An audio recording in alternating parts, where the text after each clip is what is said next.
Yeah, I assume that's shown. Good. Okay, so good vibrations. Yes, so here's the agenda for my talk. So I'm going to talk a little bit about me, shameless self-promotion, why not? A little bit about control of copters, although I think Leonard and Paul will have to block their ears because I suspect I'll get a few things wrong. And then talk about noise, removing noise, and the ways that we can do this with the harmonic notch. And hopefully there will be time for everything. So this is me. So yeah, I've got a PhD in distributed systems. So my background is very much software, not hardware or physics. I did do a degree in engineering, but that was a long, long time ago. So most of the work I've done is on Java server projects, both here in the UK and in the US for a while. And I run the engineering function at an AI startup at the moment. And drones are my hobby, which you might not be able to tell. You probably can't see this, but this is source code contributions in the last 2 years, and I am actually the third highest in the last 2 years, which is a little bit sad, I have to say, given that I have a job and a family and a wife. I mean, you know, you could get up to #1 if you tried.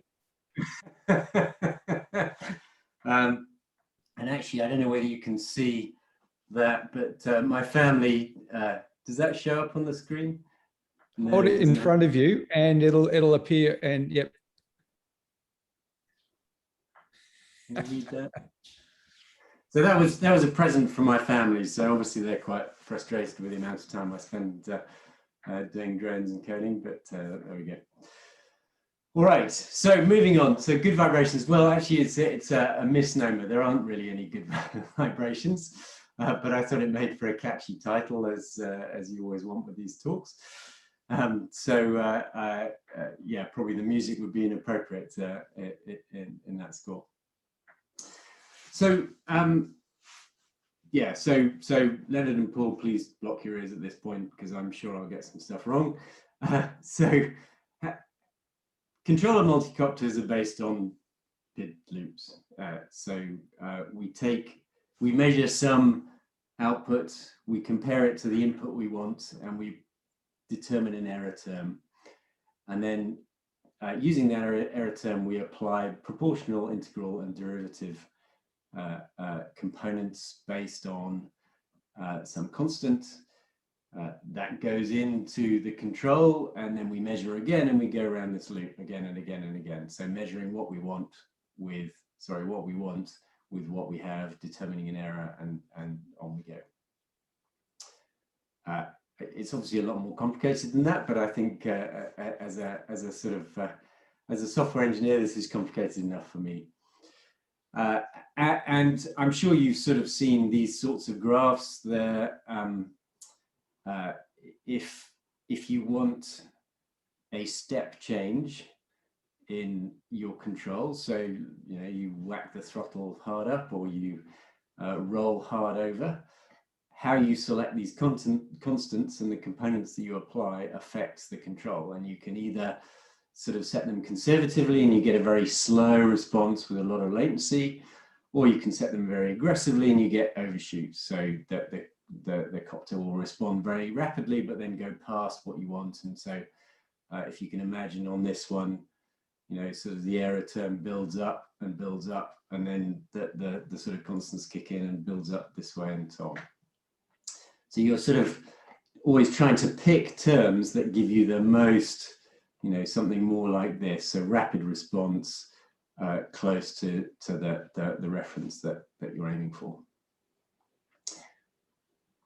But there's a problem with this, and the problem is noise.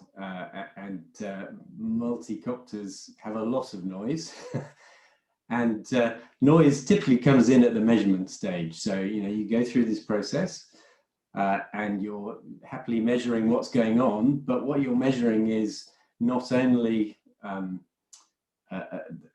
sort of angles and rates of rotation of the copter, but you're also measuring some degree of noise. And this noise goes into this error term. And that's a problem. because it means that there is uncertainty in the thing that you're measuring. And it therefore means that the error that you're trying to calculate is wrong. So, the control loops see a particular error, they correct for that error, but the error that they're seeing is not the real error. It's sort of error plus noise. And so we sort of get in this state where we're applying corrections that are not necessarily the things that you want. Now, where does this noise come from? So I think this is probably all sort of fairly obvious to people, but I sort of like to characterize this as direct and indirect noise, not a technical term, but just sort of the way I like to think about it. So obviously there's a lot of direct noise in a copter. Prop balance is one, bearings, blade passage over the frame, and obviously the motors themselves. But apart from that direct noise, there's a lot of other noise that sort of creeps in. And some of these things you see are usually to do with resonance or feedback of some kind. So in particular, you can amplify direct noise through the PID loop. So you can make things worse by the sort of the control amplification that the PID loop might do.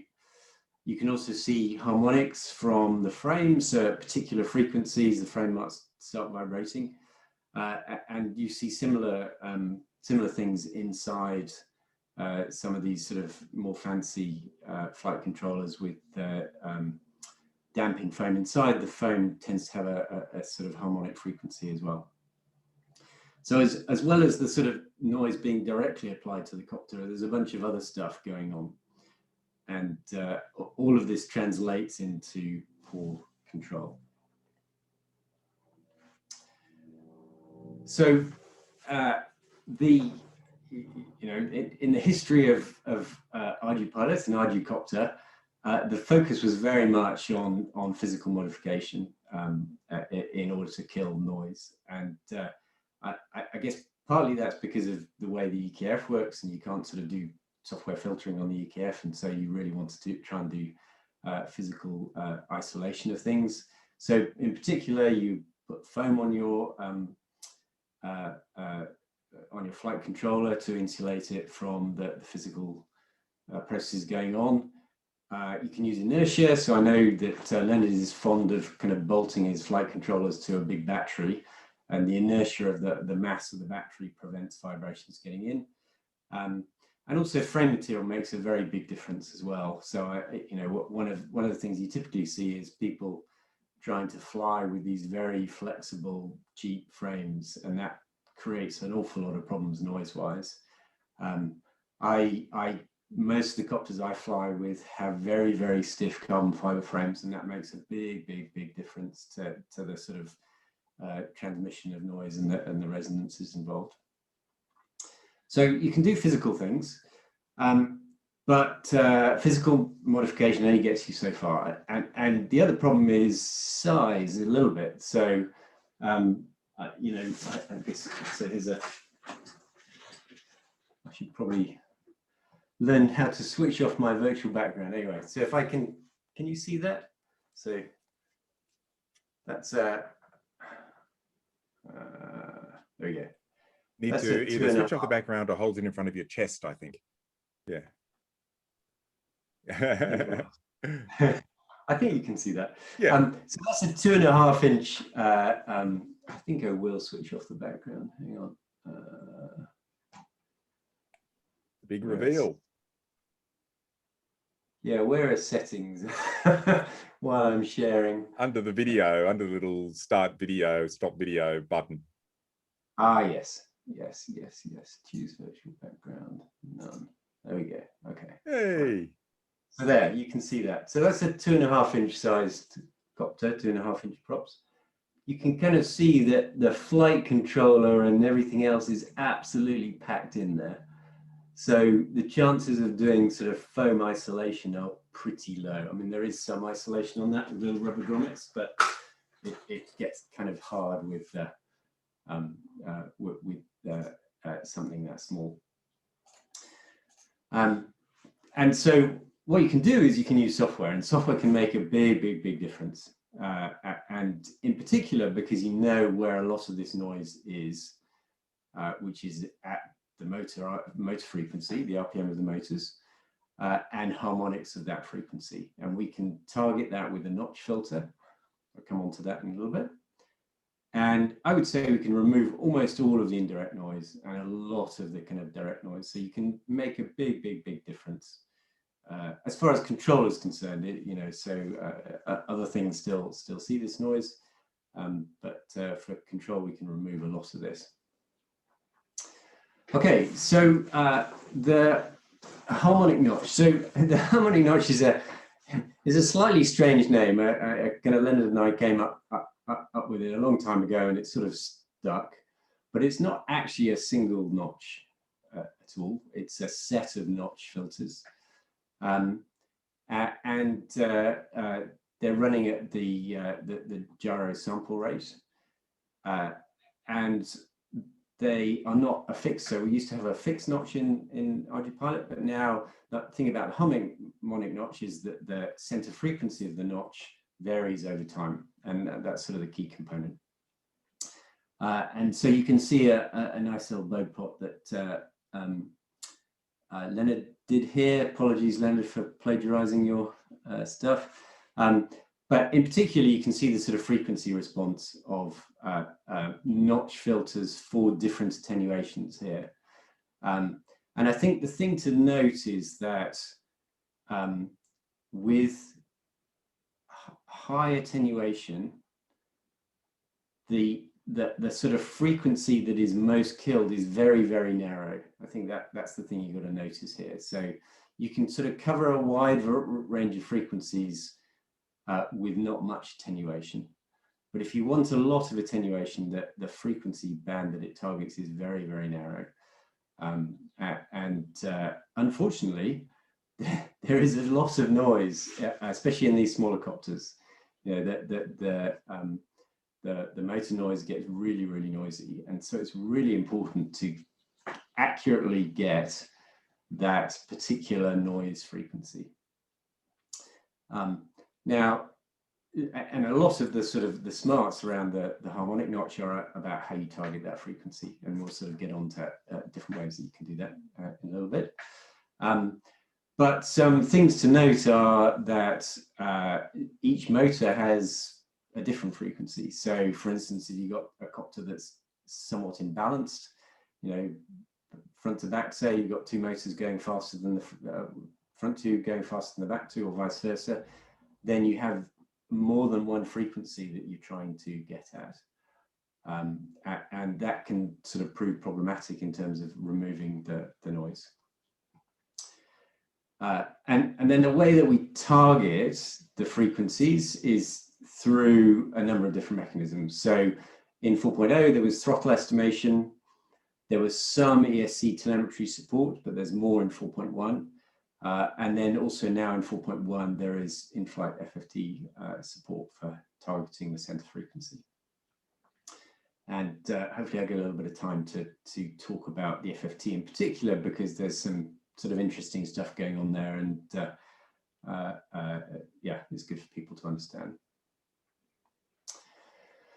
So one of the things that Leonard and I discovered over time is that the update rate is really important. So this is the rate at which we change the center frequency of the notch. So what used to happen early on in the development was that we changed the update rate, the center frequency, relatively slowly at 50 Hertz. And then we applied the filter relatively fast at the gyro rate, so kilohertz, or on most of my copters is 2 kilohertz. But that creates some problems, and in particular, it's all around, well, there's a couple of problems. One is that you know, if you're running at a low rate, there is therefore some latency between when you took the measurement and when you apply the filter. And if you're flying very fast or doing lots of different things, that means that you can be sort of out of date quite quickly, and the notch can be targeting the wrong frequencies. The other thing that goes on is this thing called shot noise. So what can also happen is that, again, potentially in dynamic flight where frequencies are changing, there can be large step changes in the frequencies that you're targeting. And those step changes can look like noise themselves, which is kind of a bummer, really. One of the big way that you can sort of mitigate against this is to update more rapidly. It costs some CPU, but the more rapidly you update, the lower the latency and the closer and the sort of less violently the center frequency changes, reducing this shot noise. And then also we can do some slewing on the sort of frequency changes to change further. So we started at 50 Hertz. It's up to 200 Hertz now for the update rate. I'm sort of trying to sort of get in a change that changes that to the loop rate. So sort of getting faster and faster, but there is some CPU cost involved. Okay, so I sort of mentioned the different ways that we can do this, and each of these has sort of pros and cons. As you sort of hopefully gathered by now, latency is important, accuracy is important, update rate is important, CPU cost is important, and often these things are a little bit of a trade-off.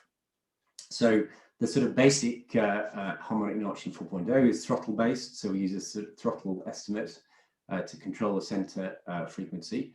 And the great thing about that is there's effectively no latency. The update is immediate or as fast as we want to read it. But it's pretty low accuracy. I mean, it's a good estimate, but it's not nearly as accurate as some of these other mechanisms. And so particularly in dynamic flight, it can be quite problematic.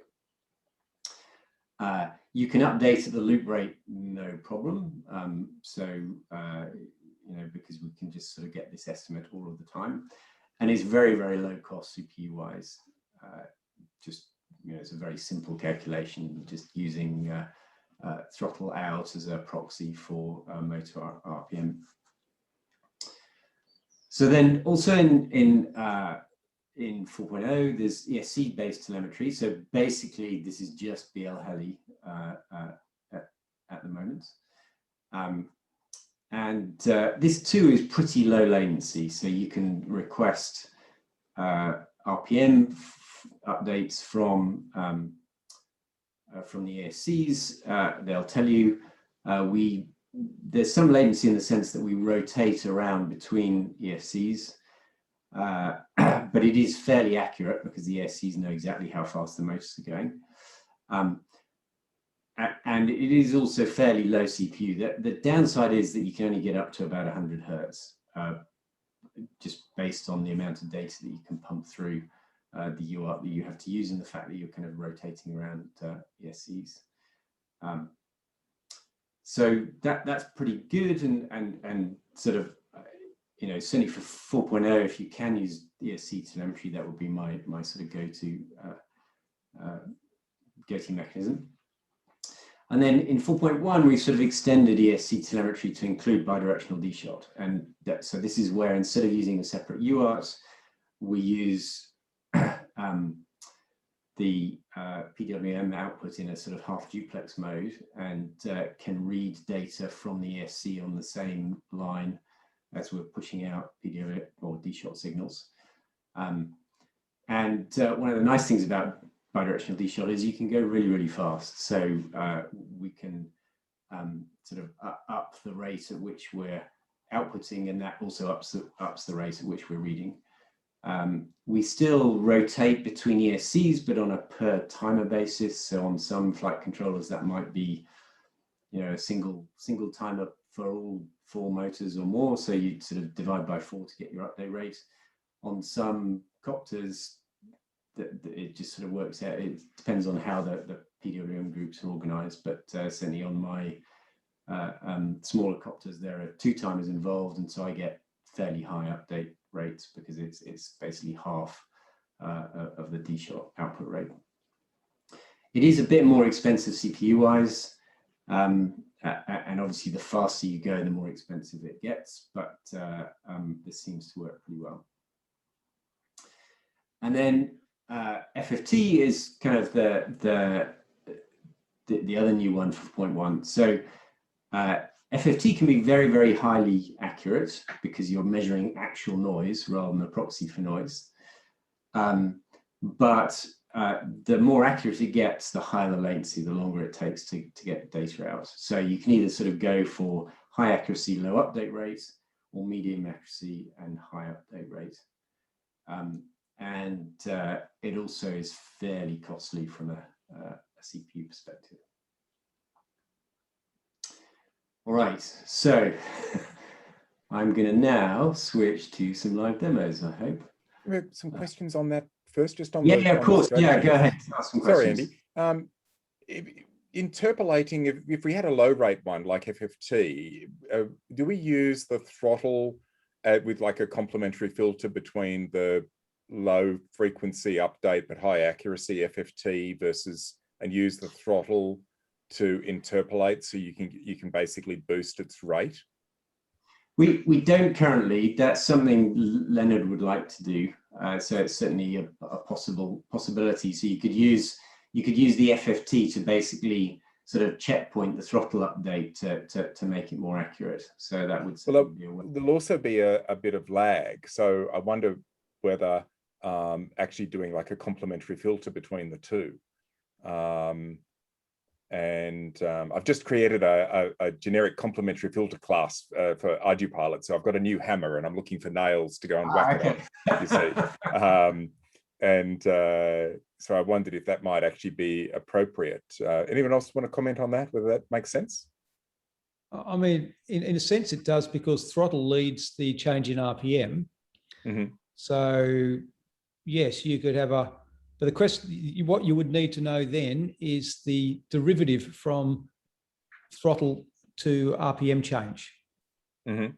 Yeah. To get that to work. So, but that could be estimated from the data. But even if you knew it approximately, I mean, just a few points of data and getting it very approximately would should make it more responsive than the current one, which is going to be really laggy. Yeah. So I might show you my new hammer later, Andy. Okay. And we'll see if we can find a nail to whack it on. Sounds good. All right, so let me get back to my finger chopping. Okay, can you see that now? Sharing my screen? Yep, no troubles. Yep. Okay, cool. So, I've got this is my sort of go-to copter. This is the one, little bit of history here. So this is the one that got driven over by several cars. And the only bit of the frame that survived was the top plate, but also interestingly, the ESCs survived as well. I don't know why those are so robust, but they are. So, and kudos to our Matten for basically replacing the frame, even though you would think that being driven over by a car was not covered by the warranty. This is also for Randy. This is the one that doesn't have a copter or a GPS. So this is the one that sort of sometimes yaw drifts. Yes, indeed. Huh? Of that copter. That's right, that copter. Well, this is the one that can only turn left, right, Andy? Yeah, this only turns left as well. You're right. But the great thing is that if I crash this, I don't care that much, and so it's been rebuilt several times. So it's very stiff carbon fiber frame. So I think it's 3 mil.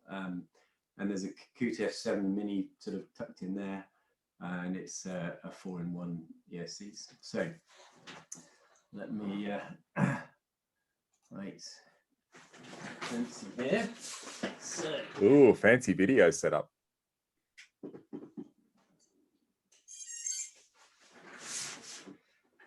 So I did think about doing this with having a sort of fake accident and then using tomato ketchup on my fingers just to sort of generate some drama. But I figured that the chances of that actually going wrong were a bit too high, so I didn't go for that one. Okay, so the setup here is that this is tuned. So this has been highly tuned, but I've switched all of the notches off on this copter. So it's basically regular tuning without sort of any sort of further software filtering. So I'm just going to do a little hover.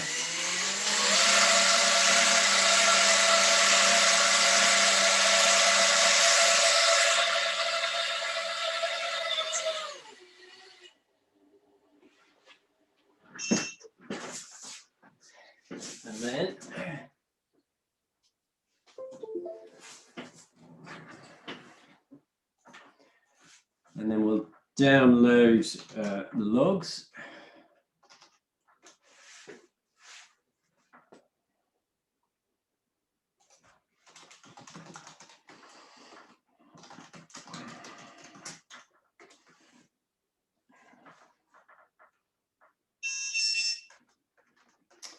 Okay, so I've got this log 3 here, and what I'm going to do, plug this so it stops making noises.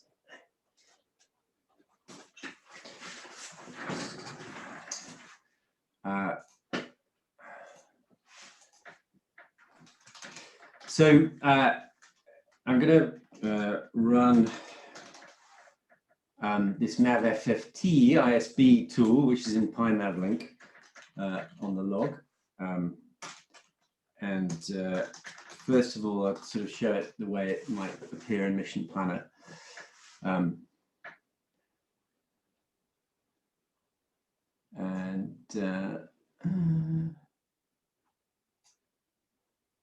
Is that the right log?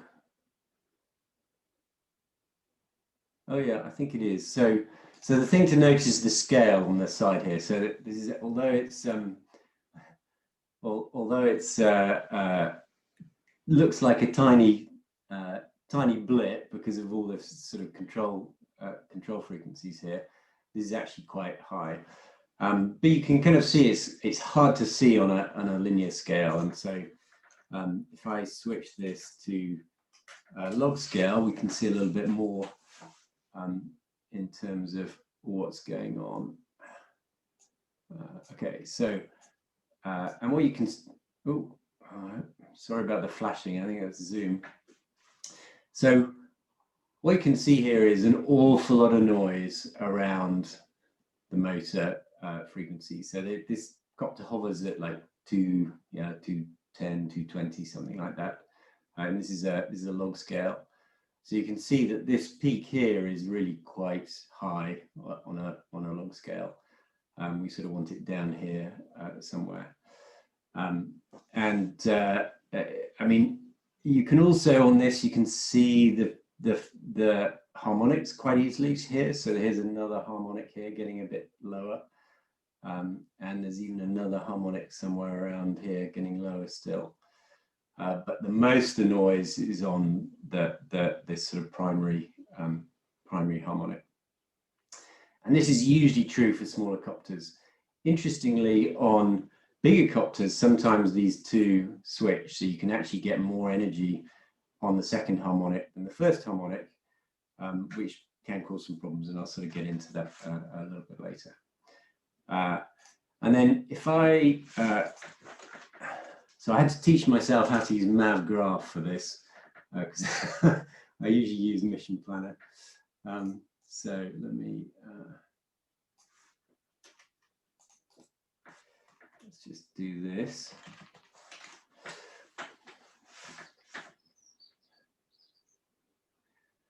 Okay, and so I think the thing to note here is, okay, so here's the throttle, here's the hover that we did. Just that this roll output here, there's quite a lot of variation here, and this kind of relates to the amount of noise that's sort of coming through. So, okay, so what I'm going to do next is back to Mav Proxy.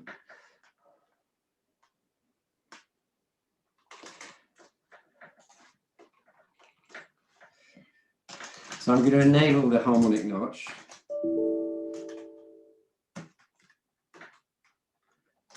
Let's reboot that.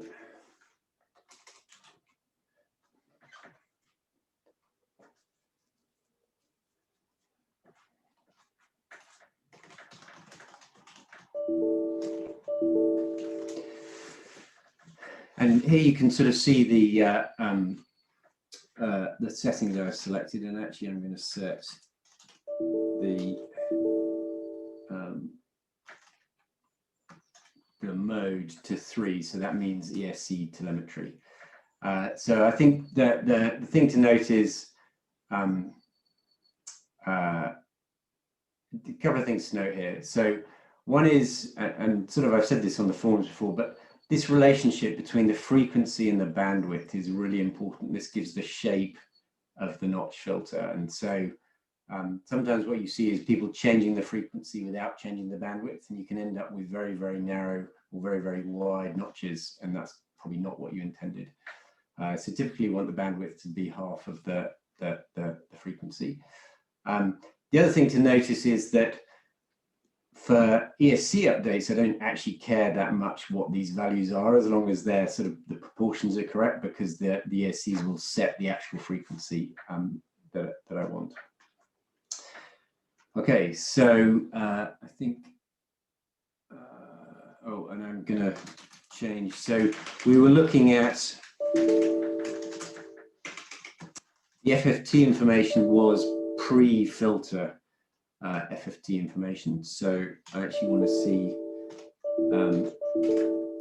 post-filter information, which means setting this to Might be just worth pointing out there that the harmonic notch, the ratio of the bandwidth to the center frequency defines the Q of the filter. So as Andy's changing the center frequency up and down, that ratio stays the same. So it's not fixed at 40 Hertz. It scales and stretches it up and down with frequency. Yeah. Is that a half power, like a 3 dB roll off? What's the definition of width on the notch? It's the 3 dB points on the notch. I generally set it to about 2/3 myself, but it's based on the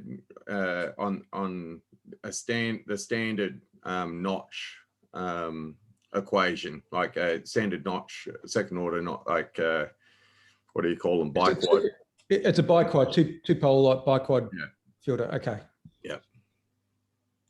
And the other thing to say is that this is scaled for the harmonics as well. So for instance, if this was applying actually at 80 Hertz, and you see we got harmonics of 3, which means I've got 2 harmonics there, because this is sort of a bit mask. So it means that there would also be another notch at 160 Hertz with a width of 80. So the Q factor is maintained for the harmonics as well. Okay, so give us another little spin.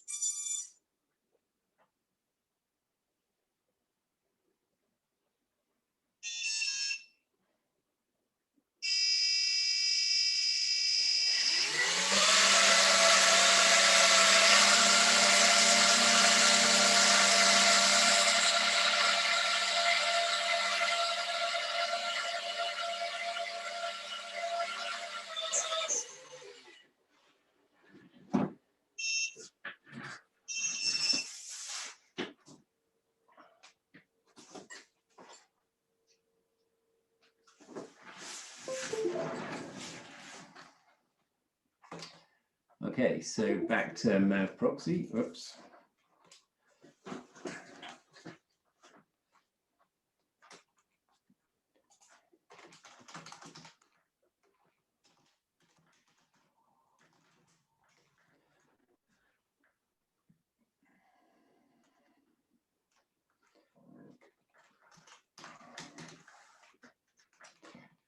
So we'll look at the FFT again this time.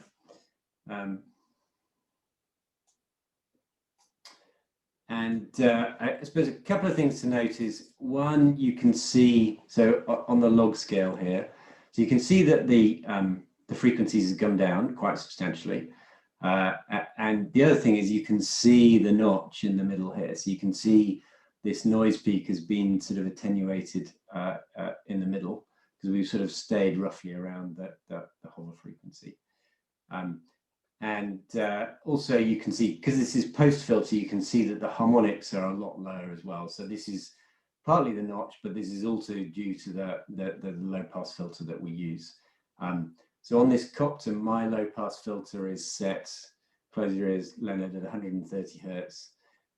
So it's sort of coming in around here somewhere. Yeah, and actually if we sort of look on the linear scale, oops.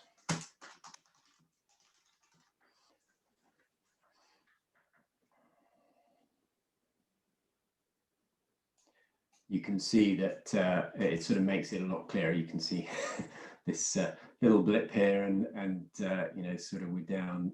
That the scale is way down. The other thing I think is always interesting to note, and apologies for those, I've said this many times before, but one of the things about the notch filter is that although we're targeting gyro noise, the accels get affected as well. And this is because we're sort of removing this indirect noise. We're stopping this sort of feedback loop. And so you can sort of see the effect of the notch filter in the accels, even though there's no filtering going on in the accels, which I think is pretty cool. But there's still quite a lot of noise here, okay? So there's still noise either side, and you can see this effect of the notch being quite deep, but not sort of broad enough. One of the things we can do is, instead of targeting one frequency here and then a harmonic here, we can instead target a notch per motor. The way you do this is, oops.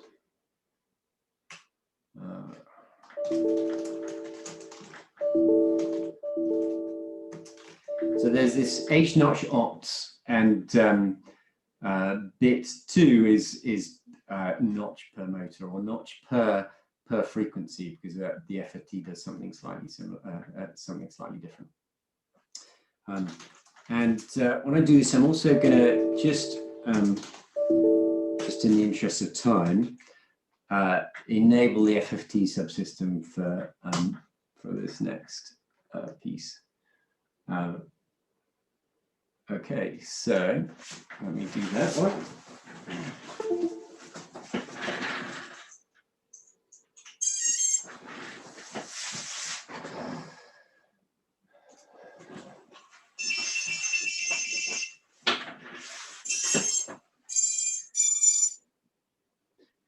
And it's nice it arms so quickly now. Otherwise, this would be a very long talk.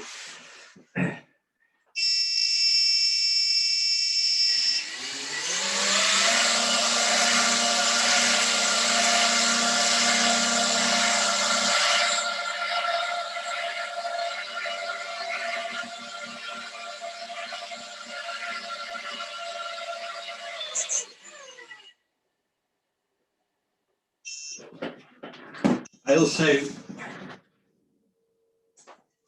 when I was practicing this, I had mixed man set to 4, and the thing hit the floor and then bounced 2 meters in the air, which wasn't very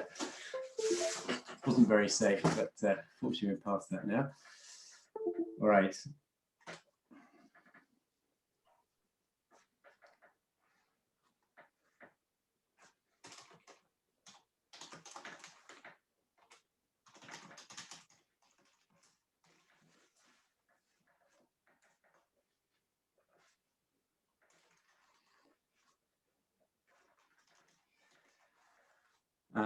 Let me show this first.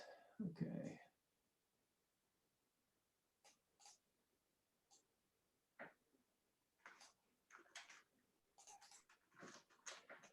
So this is log 4.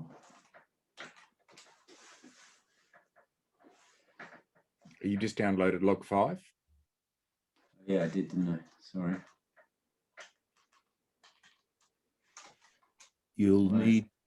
need to put quotes around those. Oh, my cut and paste went wrong. That's the problem, I think. Yeah. Okay. There we go.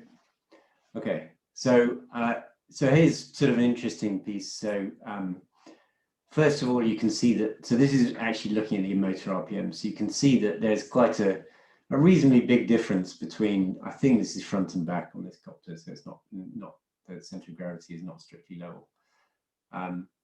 And you can see that the sort of one filter is targeted at, roughly corresponds to one of these RPMs.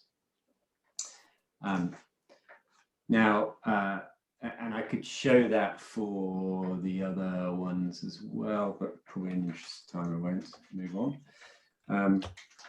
And if I show the noise,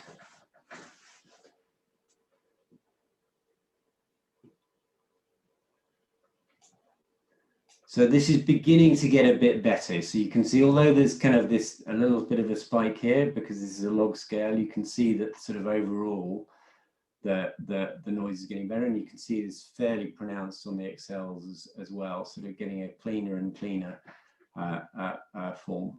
Now, it's not perfect, and one of the reasons it's not perfect is that on this copter, I don't know whether you can see, but I've got one of the props is can't really see that, but it's a pretty beat up prop with bits kind of missing on it, and that's affecting a lot of the noise that is actually coming through. And these techniques work where there's a good correspondence between the motor and what's going on, but other physical characteristics can throw things out of whack. So sort of note to self to use good props. Okay, so I think, let me just quit that. So I haven't really covered the throttle notch. So one of the things just sort of about this, the MAVF ISB thing is that you can say minus notch params, and it will spit out.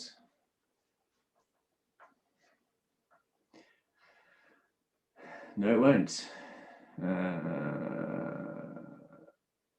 Okay, I'll ignore that. It does have a feature of notch params that will actually spit out the parameters, but for some reason on my log it's failing to find that.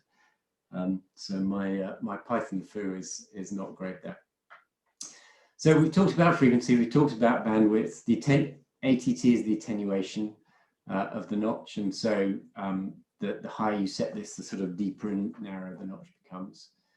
And then the ref is the way that the notch, the throttle output relates to the frequency, and we use sort of ref to do that scaling. And then for ESC telemetry, I've sort of talked about a notch per motor. There is actually, which you can use INSH notch ops for. There is bit 1, which actually applies a double notch.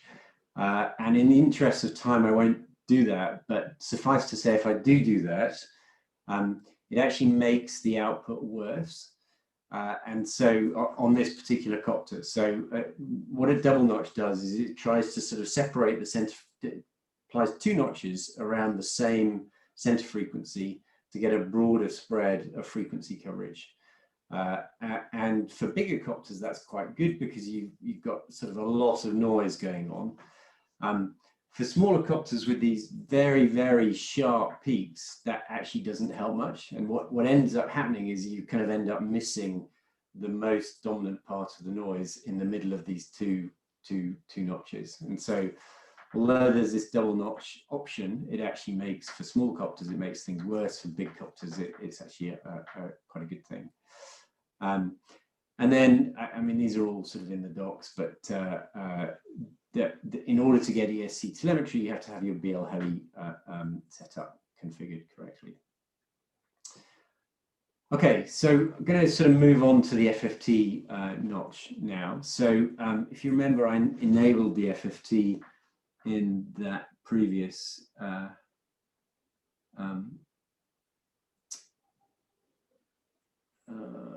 yeah, where's the one I'm finding? Yeah. I enabled the FFT in that previous log. So just a little bit of sort of information on how this works before I sort of show some graphs. So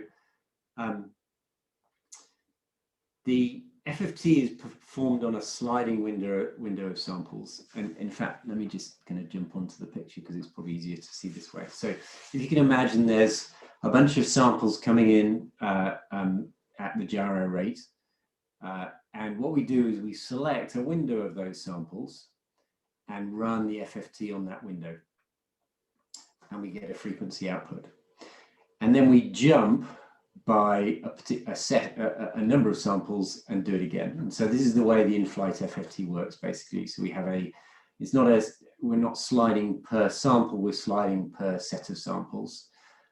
Partly because it's just too expensive to slide per sample, and also you just can't keep up because these samples are coming in very, very rapidly, and you want to make sure that you're always dealing with the latest data. So the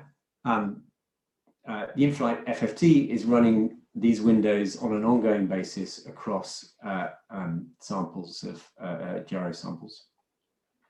Now, I think one of the things to note about the way FFTs work, so FFTs take time domain data, translate it into frequency domain data, and the sort of key characteristics of FFT are the sample rate, the number of samples that you're using to run your FFT, and effectively the resolution. And so the way this works is that the resolution, so the resolution is the width of the frequency coverage for a particular value of the FFT. So and this is determined by the sample rate divided by the number of samples. So if you can imagine, to make the maths easy, let's say I'm taking 10 samples in a window and my sample rate is 100 Hertz. That means that 100 divided by 10 gives me 10 Hertz. So the maximum resolution that I can get from my FFT is 10 Hertz. So I'll get a value, and I don't know whether, I'll get a value for a bin, and I don't know whether the frequency is 11 Hertz or 19 Hertz, say. So the frequency could be within that sort of range. So the mathematicians amongst you will notice that, well, what you can do is that you can increase n. So the higher you make n, the narrower the bins become, and that's true. So we can make n quite large. We can even make n the same size as the sample rate and get a 1 Hertz resolution. Now, there's a couple of problems with that. So one is that as we want quite high sample rates to get good fidelity. So I'm sort of running with a sample rate of 2 kilohertz. And so to get 1 Hertz fidelity, you'd need to run a sample of, you need to run an FFT on a length of 2000, which is quite computationally expensive. But the other problem is that you get this latency. And so let's say I've got we look at this window here. So the first sample for this window is here. And the point at which I get the FFT outcome is here. And so you get this latency that is the opposite of this. So it's n divided by the sample rate. And so you've got this sort of Schrodinger's cat type relationship where if you have very high frequency resolution, you have very poor time resolution. and vice versa. If you have very high time resolution, you have very poor frequency resolution. And so a lot of the trick with FFTs is picking good values for these so that you get decent time resolution and decent frequency resolution.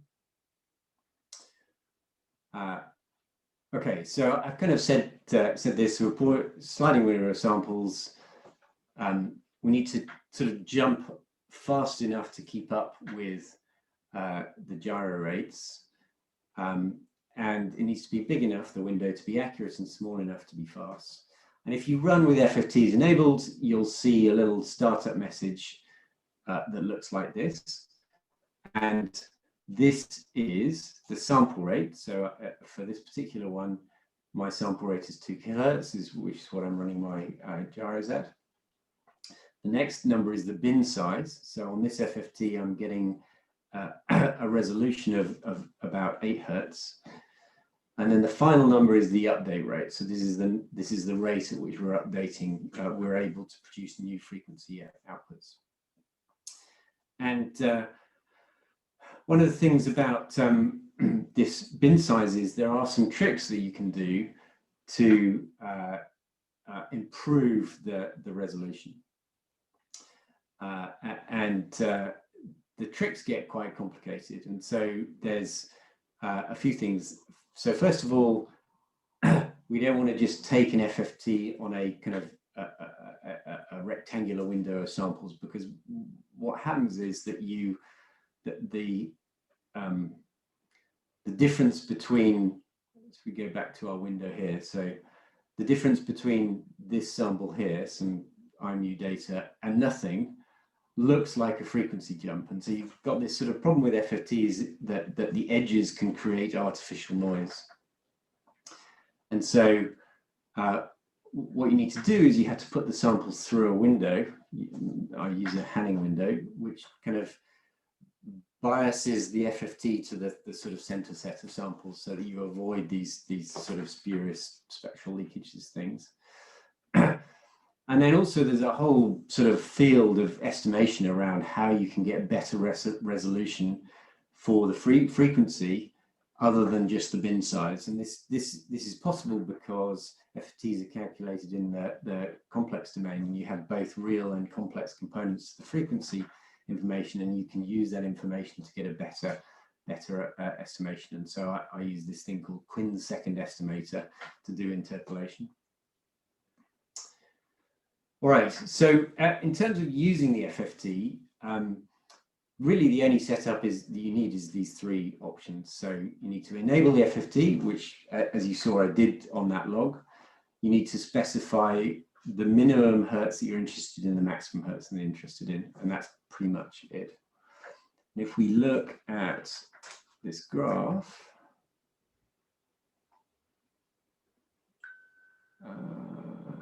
yeah, okay. So what you can see here is, my apologies for the flashing. This is Zoom. No. Okay.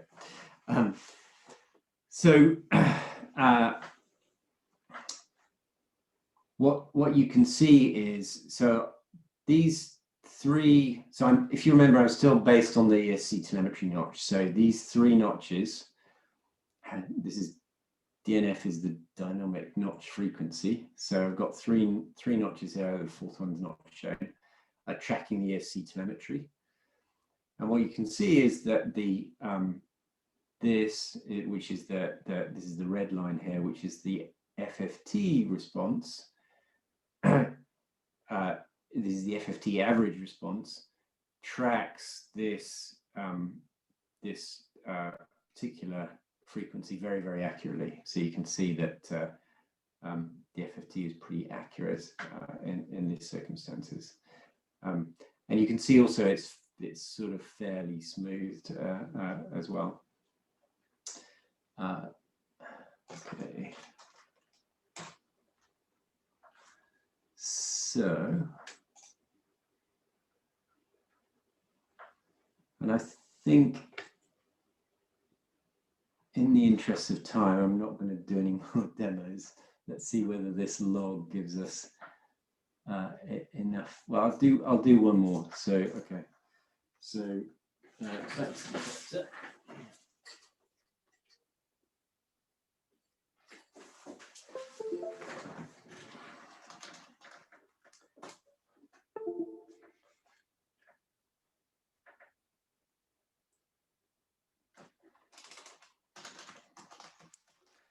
You can see I've got my FFT enabled, and I've got my minimum hertz and maximum hertz. So I basically want to take FFTs between 80 hertz and 650 hertz. So this copter at full tilt the motors will go at about 600 hertz, which is why this is set quite high. And you can see that the size of the FFT is 128. The default that we ship with is 32, so fairly low CPU. So I'm using a fairly long FFT here to get better accuracy. And you can see I've got 75% overlap. So I'm basically, every time I get another quarter of a window of samples, I'll run the FFT again. And what I'm going to do is set the notch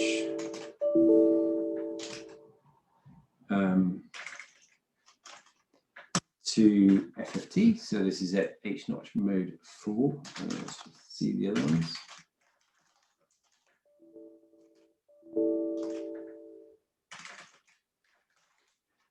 Am I okay to go a few minutes over, or do I need to hard stop in 2 minutes? Absolutely fine to go over. It's a very loose schedule on this conference. Okay, good. Good. I wouldn't want you to miss on the fun. No worries. Okay, so just thing to note here is and we'll see what happens here, because this was quite interesting when I sort of practiced this. So I'm tracking the FFT. This is H notch mode 4. And I've still got H notch op set to 2. So this is a notch per frequency now, but because I'm because I'm using FFT now, this is going to track multiple frequencies using the FFT rather than multiple motors. And when I get the log, we'll have a look at what that means. So, okay, let's flip over that.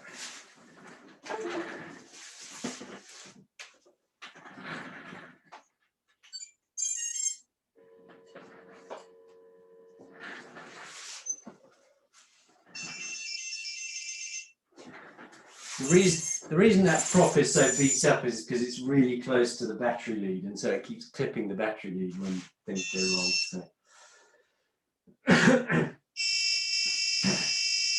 So let's just see what happens here.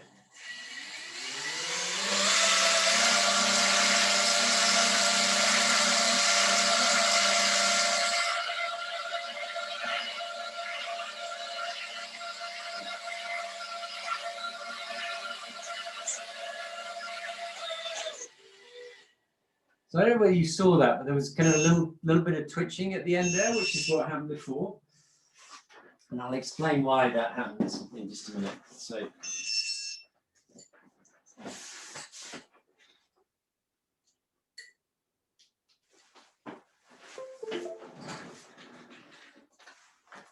all right, so let's get this log.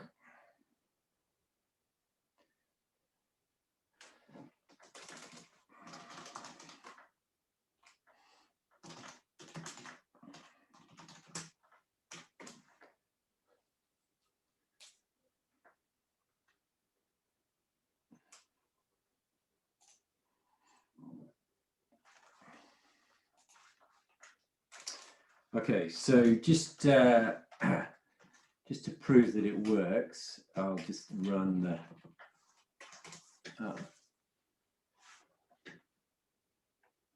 the FFT tool on it,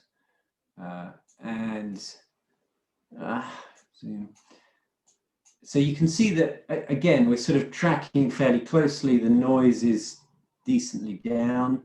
You can see the same in the XLs. So, you know, and you can see that the tool recognizes that we're using FFT tracking here. So the FFT notch works, which is great news. And actually works pretty well. I mean, the nice thing about it is that it's tracking actual noise rather than sort of interpolated noise from the motor frequencies. So that gives sort of quite nice accuracy, but obviously the latency can be a lot of a problem. So what I'm going to do is going to switch to Mission Planner just so I can sort of explore the graph a little bit more. I know I should use Melv Explorer. Sorry, I just wasn't quite familiar enough with that. So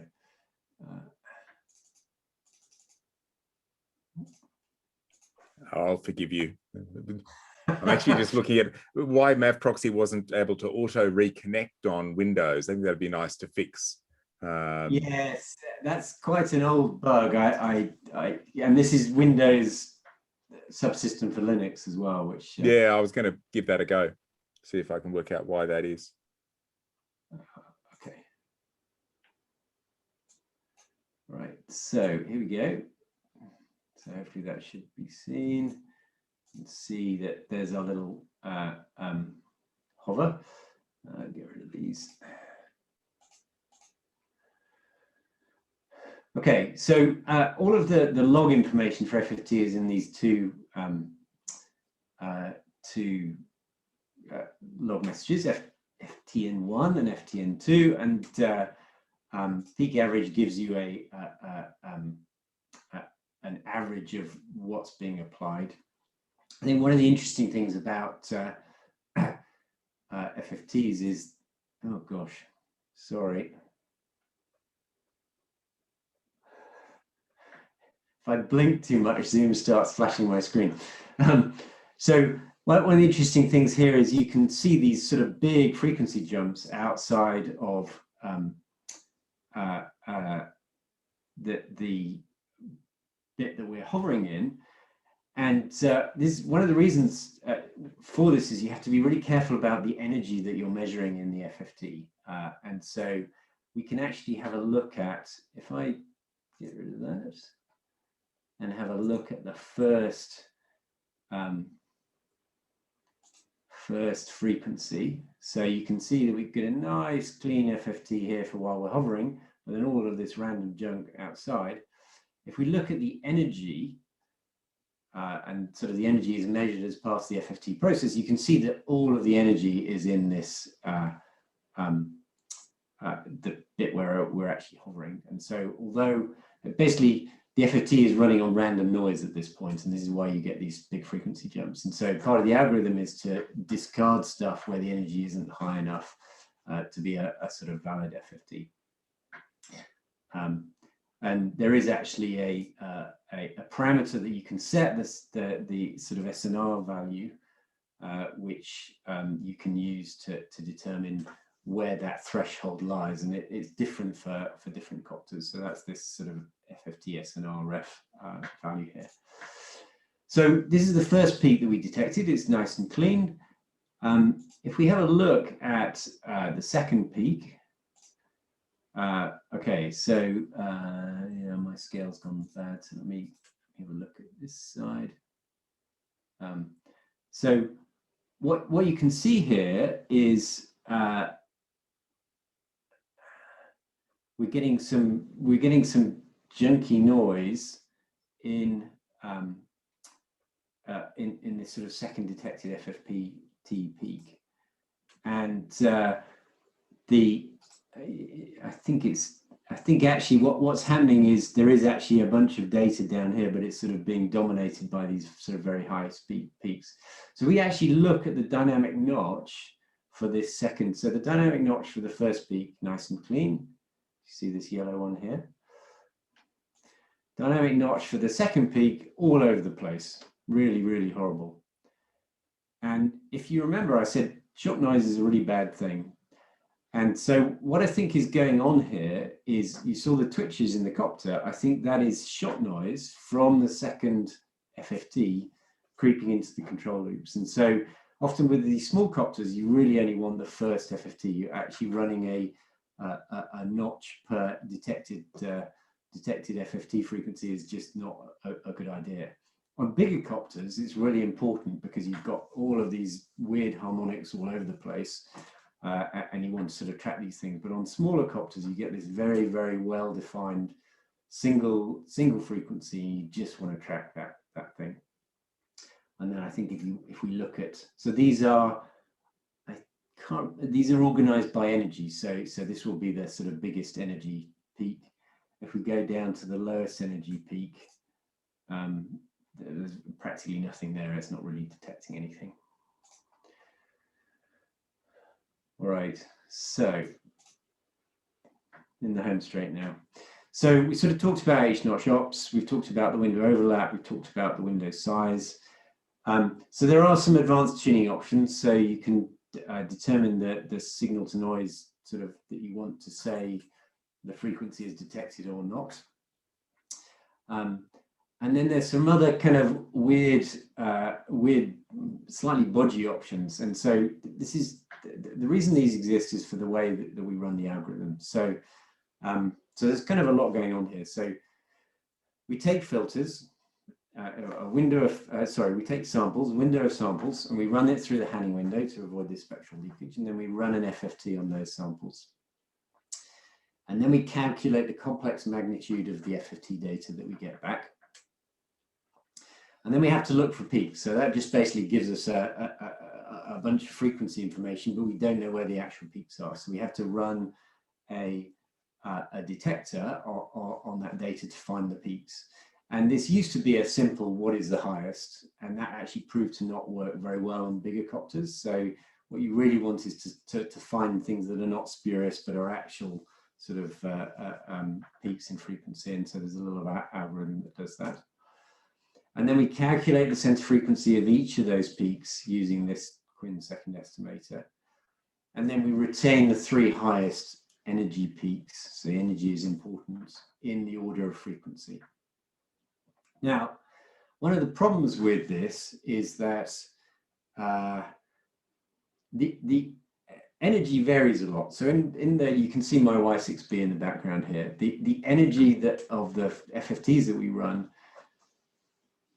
flips and flops all over the place. And so what ends up happening a lot is that the highest energy frequency that you detected one run, and that you've got a lower energy frequency here, they can flip over. So you can sort of have this flip-flopping effect where the frequencies that you're detecting in energy terms are shifting all over the place. And that wouldn't be a problem if it weren't for shot noise, but shot noise is a problem. And so if we actually start changing the harmonic notch based on these flip-flopping frequency peaks, we're just injecting noise into the system. And so it's quite important that we try and maintain some semblance of tracking the same frequencies over time. And so there's a whole bunch of code that tries to do that, to reorder the peaks to track some historical average so that we're not injecting all of this shot noise into the system. We also don't want to use data that is below a certain energy threshold, because that's just spurious. And then also with FFTs, you also get glitches all the time. So we run through a median filter and a low pass filter to sort of avoid the glitching. A bit similar to some of the glitching I think we've seen on the rangefinder stuff. And then this is one of the bodges. So one of the bodges is that, if you remember, this is it's a set of harmonic notches where if you're not matching. So in the case of this smaller copter, we don't really want to match all of the frequencies. We just want to pick the main one, and then we want to run harmonics of that main frequency. Now, sounds simple, but what happens when the energies are bouncing around all over the place? You can end up tracking not the primary harmonic, but the secondary or the tertiary.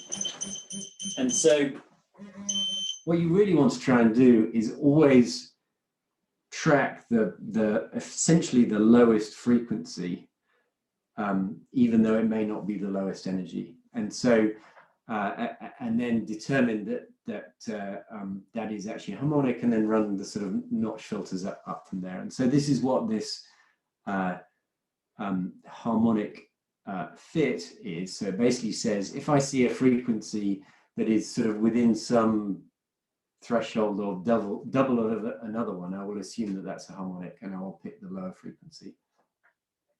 And then similarly with harmonic peak, we can say, well, actually, I'm more interested in the roll axis than the pitch axis. We can actually see this on the graph here. So if I go back to here and just look at X and Y and Z, you can see that Y is pretty noisy relative to X here. So this is the blue.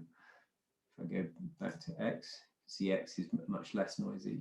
And this is fairly typical. You'll often get more noise on one, or more sort of spurious noise on one axis than another. And certainly in my experimentation, the Z-axis is usually useless. It's usually roll and pitch that you want to track on. But on bigger copters, you can get one axis that is much, much cleaner than the other axis. And so this is what this harmonic peak allows you to do. It allows you to select a particular axis and say, that's the one I'm going to track. I don't care about the others. Okay. So that's how it all works. Just one other thing to say is that we sort of talked about the throttle notch and how that works. Well, let's close that. The FFT, when it's running in the background, will also make a determination of what the average frequency is, or what the average bandwidth is, and what the throttle reference you need for the throttle based notches. So it's perfectly possible, without using the FFT to drive the notch, to use the FFT to learn these values, and in a similar way that we do hover learning. So if I show the FFT values here, you'll see that it's sort of learned. So this is a learned value, FFT frequency hover of 224 Hertz, and that corresponds pretty well with the peak that we saw in the sort of FFT plots. And similarly, the bandwidth is not far off half, and so that's a learned value of bandwidth. And then the key part is the throttle reference. So this is a learned value for the throttle reference that you need to, if you wanted to set up the throttle notch, to do that. Now, the interesting thing about this is, so you kind of, Leonard's probably looking at this value and thinking, why is that so low? So the reason it's so low is that this throttle ref value is scaled based on the min and max hertz. So basically this says, if I want my notch to track frequencies between 80 Hertz and 650 Hertz, what is the ref that I need? And this is the ref that you need. So if I was to set the min hertz to 200 Hertz, say, so which is much closer to the hover frequency, this ref value would go up. And so this is quite a nice way, without sort of having to sort of resort to sort of plotting graphs and all the rest of it, to learn the values that you need to use the throttle notch. And that is it. Ask me anything.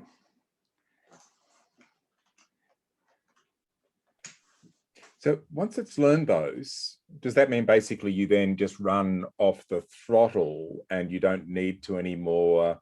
You could continuously leave the FFT to update that data, but it will get the instantaneous update from the throttle. Is that right? Yeah. So these. Do you need to manually copy those across? Yeah, you need to manually copy these. You need to manually copy these into the INSH notch slots. So why don't we transfer those automatically? We could do. That's a nice future enhancement. Mm-hmm. So yeah.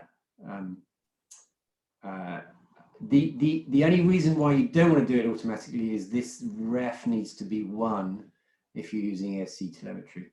So, but I guess we could manage that based on the mode that's set. Well, you'd have to have a new like mode for it that says, you know, I want to copy from FFT, and it would then copy it across. Yes. And that would pretty much automate it.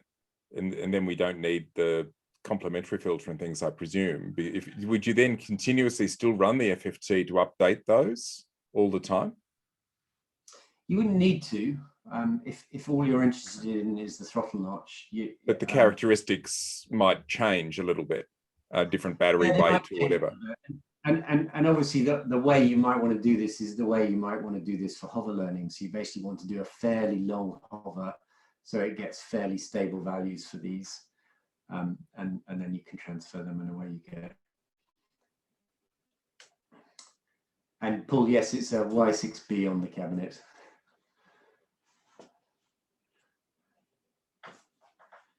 Andy, I wonder if I could ask you, because I know that you've got 2 firmware builds for the bidirectional D-shot. Yeah. What do we lose by going for the bidirectional D-shot? Why have we had to go to 2 firmwares? Yeah, so the reason is that for bidirectional D-shot, we can't use complementary outputs, which some flight controllers are set up for automatically. And the non-complementary outputs, the timer that they use is often used by something else in the firmware. And so, for instance, the buzzer. So on some of these firmwares, the timer that's used to generate nice tones is the one that you need for non-complementary outputs in order to use bidirectional D-shot. So it's that sort of thing that you lose. The other thing you lose is at the moment, because the timing characteristics are quite critical, we dedicate a DMA channel to both the UP and CH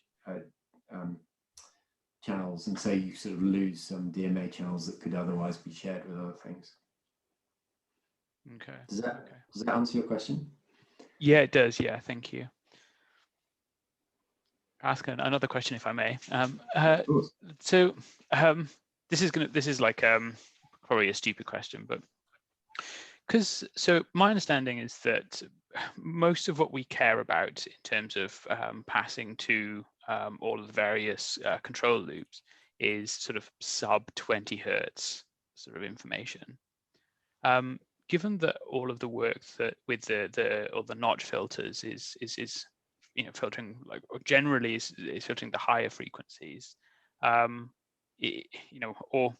is my understanding correct then? Is that like, do we actually need to care so much about how clean the higher frequencies are, because the lower control, the controllers are looking at sort of sub 20 hertz? Is that fair?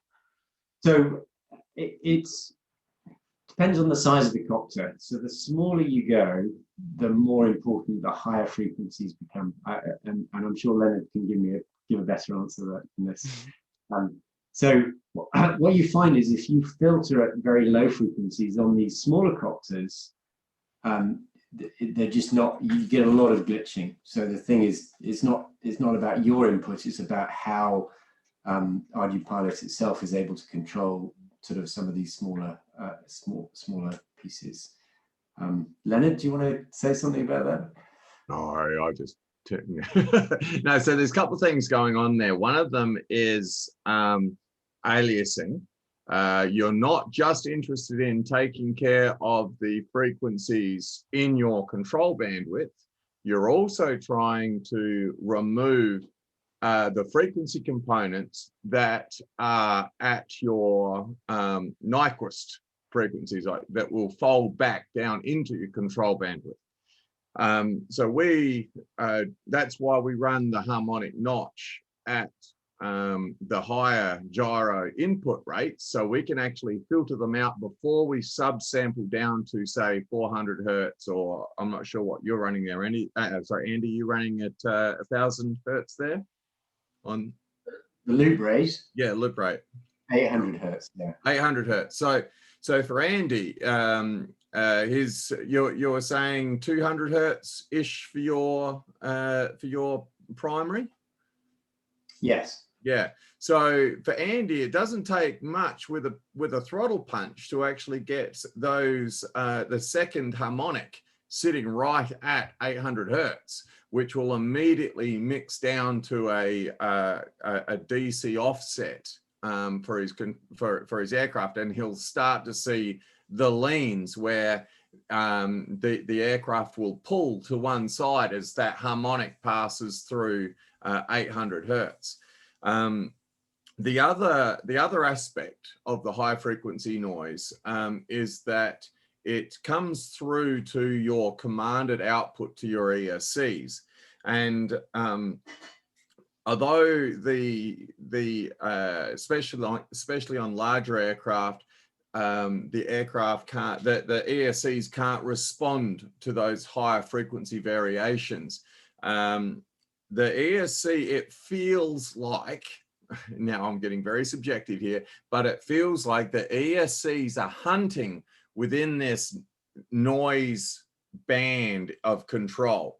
So it's almost as if you lose precise control of your ESCs. Now, I don't know what's happening in these various ESCs that causes this, but yeah, it's as if these ESCs hunt and the aircraft starts being imprecise with its reaction to inputs, and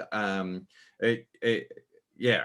So the harmonics are a critical thing that you can clearly show mathematically at any level. And then there's this grass on your command that tends to just have the ESCs hunting around in this area, that starts adding additional disturbances from the motors and propellers themselves that the controllers then have to try and deal with. So it is actually very important to deal with these high frequency components.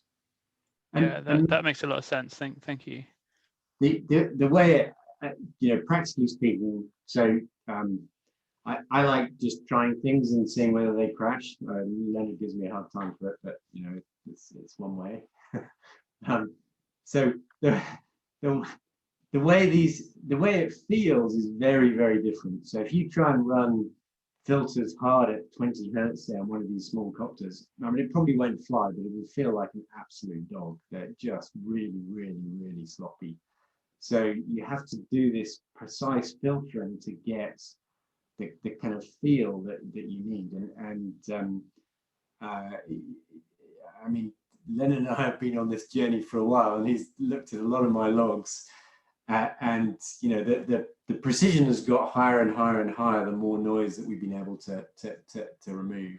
And I think in particular, it's in dynamic flight. So when you kind of, you're making very aggressive maneuvers, that's when some of these things become particularly important, and prop wash and all those sorts of things. So prop wash is, again, people complain about prop wash. With these sorts of techniques, you can almost completely eliminate the effects of prop wash from a control perspective.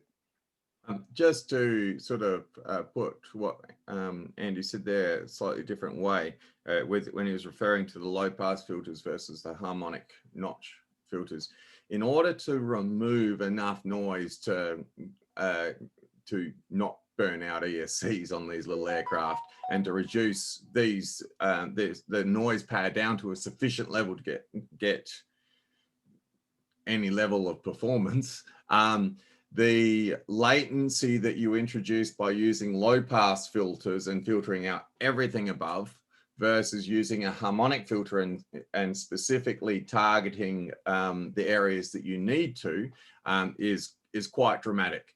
The low pass filters have a very slow sort of cutoff. So in order to actually get them to attenuate these harmonics sufficiently, you have to set them quite low, and then you've added a lot of latency into your controller that then bites you as poor PID tuning and low PID gains. And so yeah, so the harmonic notches allow you to hit these frequencies without introducing the significant latencies in your control loops. So on those lines, Leonard, with tuning, do you tend to try and deal with the noise at the higher frequencies to allow you to increase the low pass filter frequencies that feed into the controllers? So the filters that we have on our D term, error term, and targets. Okay. Perhaps I'll say how I do think about this as opposed to trying to answer that question. But I have no reservation in saying that the work Andy has done with the FFT is the single biggest control improvement that we've had for the last few years. Oh yeah, I completely recognize that, and please, don't interpret my question as a criticism at all. Yeah, no. I wasn't even suggesting that was a criticism. So that my follow-on statement, my first thing that I do when I do a tune, so after setting the expo and actually getting those basic parameters set up properly to linearize the thrust, the second thing I do once I actually can get an aircraft hovering is I set the harmonic notch based on the throttle. Now Andy's given us a few more options that we can evaluate. And then I look at how much noise I've got left over to deal with the low pass filters. And I then adjust the low pass. I try and get the low pass filters high enough, if I can, if there's enough, if the noise performance is sufficient, such that they aren't impacting my tune. And then it's just compromise of, okay, how much additional low pass filter do I need to trade off between what I refer to as a noise limited tune and a performance limited tune. A performance limited tune is where the low pass filters are not having a significant impact on our tuning, that if we increase them or double them, we do not see a significant change in our PID parameters. Whereas a noise limited tune is I'm having to reduce those filter frequencies for the low pass filters, the gyro double two-pole second order low pass filter and the D term low pass filter, and perhaps even the E term low pass filter, in order to manage the amount of noise that we've got. And what the work that Andy's done with the FFTs allows us to push that back significantly. So I know I haven't quite answered your question. No, you have that, definitely. Yeah, thank you. Yeah. Yeah, thank you very much, both.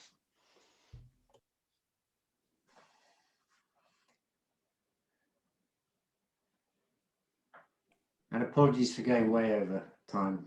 No problem at all. No, that was great. Thank you very much, Andy. Much appreciated. And so if there's no more questions, we'll move on. And so our next talk, we are going to be treated to a talk about sixth-off copters by Pete Hall. And just hang on a second, Pete, while I organize the recording to flip the recording over. All right, all done. So Pete, whenever you're ready. Right, I'll see if I can share this. Hopefully you can all see that. Yep, all good. Cool. So I'm going to be doing a little talk. I mean, should we go straight into it, or do people want a couple of minutes? I'm inclined to go straight into it, unless do other people want a break? Nope, I think we jump straight in. Cool. Yeah, so I'm going to be doing a talk about sixth-off copters. So we're going to assume you've all seen that video, so you won't get to see it again. Firstly, I thought I'd sort of just go over a bit about what do we actually mean by degrees of freedom, and sort of what are we gaining with our extra going from what we have at the moment. So at the moment, this is just a quadcopter, obviously. So we have our 4 degrees of freedom that we can control our normal quadcopter in. So obviously we've got thrust, and it's sort of half a degree of freedom because we can only thrust up. You can't thrust down. So we've got thrust, and then obviously roll, pitch, and yaw. And they're sort of full degrees of freedom because you can roll both ways and pitch both ways. So that is our 4 degrees of sort of spatial degrees of freedom. So that's how we can move the vehicle about. And then to achieve that, we have like degrees of actuation. So we have 4 degrees of actuation on a copter. So obviously you've got your 4 motors. So in this case, our spatial degrees of freedom it equals our actuation degrees of freedom. And you'll see that's a bit of a theme. Ooh, I'm going the wrong way. So this is a tricopter. Again, we've got the same 4 spatial degrees of freedom that we can move in. Oh, and I should have said at the beginning, like, any questions, just jump in as we go and get stuck in. So that's our tricopter. And again, we've got 4 degrees of actuation. So we've lost a motor that we did have on our quadcopter, and we've swapped it in for a servo. And again, our spatial degrees of freedom equals our actuation degrees of freedom. And then a bicopter, so we've got the same thrust roll pitch yaw, and we've swapped another motor for another servo. So we've got 2 motors, 2 servos. So we've still got the same amount of actuation degrees of freedom. So you'll see that's a limit. We need at least the number of actuators as spatial degrees of freedom. But of course, many times vehicles have more actuators. So this is an octocopter. So we still only have 4 degrees of freedom, even though we've got 8 actuators. So in this case, we've got more actuation than degrees of freedom that we can move in. So why would you do that? Surely, if you can only use 4 motors, why would you not just use 4? So it gives you redundancy. So because we know we need at least 4, if we've got 8, that means, you know, theoretically we could lose 4 motors and still be able to fly. Obviously, it doesn't work out like that in practice. There's packaging reasons you might want to do that. Maybe you need more. You need to get it all compact, or you can't get the enormous propellers that you want to build your enormous vehicle. So you need to use more smaller ones. And then response time. So if you sort of small propellers change direction and spin up and down faster than huge big ones. And response is also important for, like, on our tricopter and bicopter, like the servo response makes a big difference, and the servo won't respond nearly as fast as the motors will. So maybe you're better sort of choosing a different combination, even though you're then an over actuated system. And interestingly, you can in fact get under actuated systems. So this is a bit of a tangent, but I think it's quite interesting. So you can trade off static stability. So because we don't match our spatial degrees of freedom to our actuation degrees of freedom, you can't be statically stable. So you can't hover in one spot anymore. You have to move. So if I was to jump and you took a picture, you would know I can't hover. I'm not hovering in space. I'm dynamically in space. So you can sort of get more than you put in by making a system that's dynamically stable. You can punch above your actuation degrees of freedom. So both of these examples constantly spin. So it's the Lockheed Samurai. So that's 1 motor, 1 servo, and it can move about in 3 degrees of freedom. So it can go up and down, and then it can translate, left, right, forwards, backwards. But you can't, you can't control the yaw, obviously, because it has to spin the whole time for it to work. And then another one that is quite interesting, and it is sort of quadcopter motor failover. So if you were to lose a motor on a quadcopter, you can transition into this dynamic stability by spinning the copter round, and then that might be just enough to get you home. But obviously it's not ideal. But as a sort of fail-safe, it's really handy, and it's fantastically cool as well. So that's a sort of overview of degrees of freedom. And of course, RG Pilot actually already does 6 degrees of freedom vehicles. So argu sub, this is the blue ROV2, and you can see it's got some thrusters here for going up and down, and then it's got 4 thrusters, front, back at angles like this. So it can translate without rolling and pitching. So it's we have actually been doing 6-DOF vehicles for ages in ArduPilot. So to make a 6-DOF vehicle, we know that we want it to be sort of statically stable.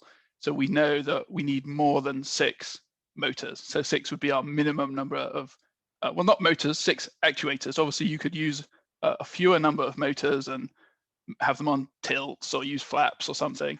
But if we just want to use motors, we need 6 motors for static stability.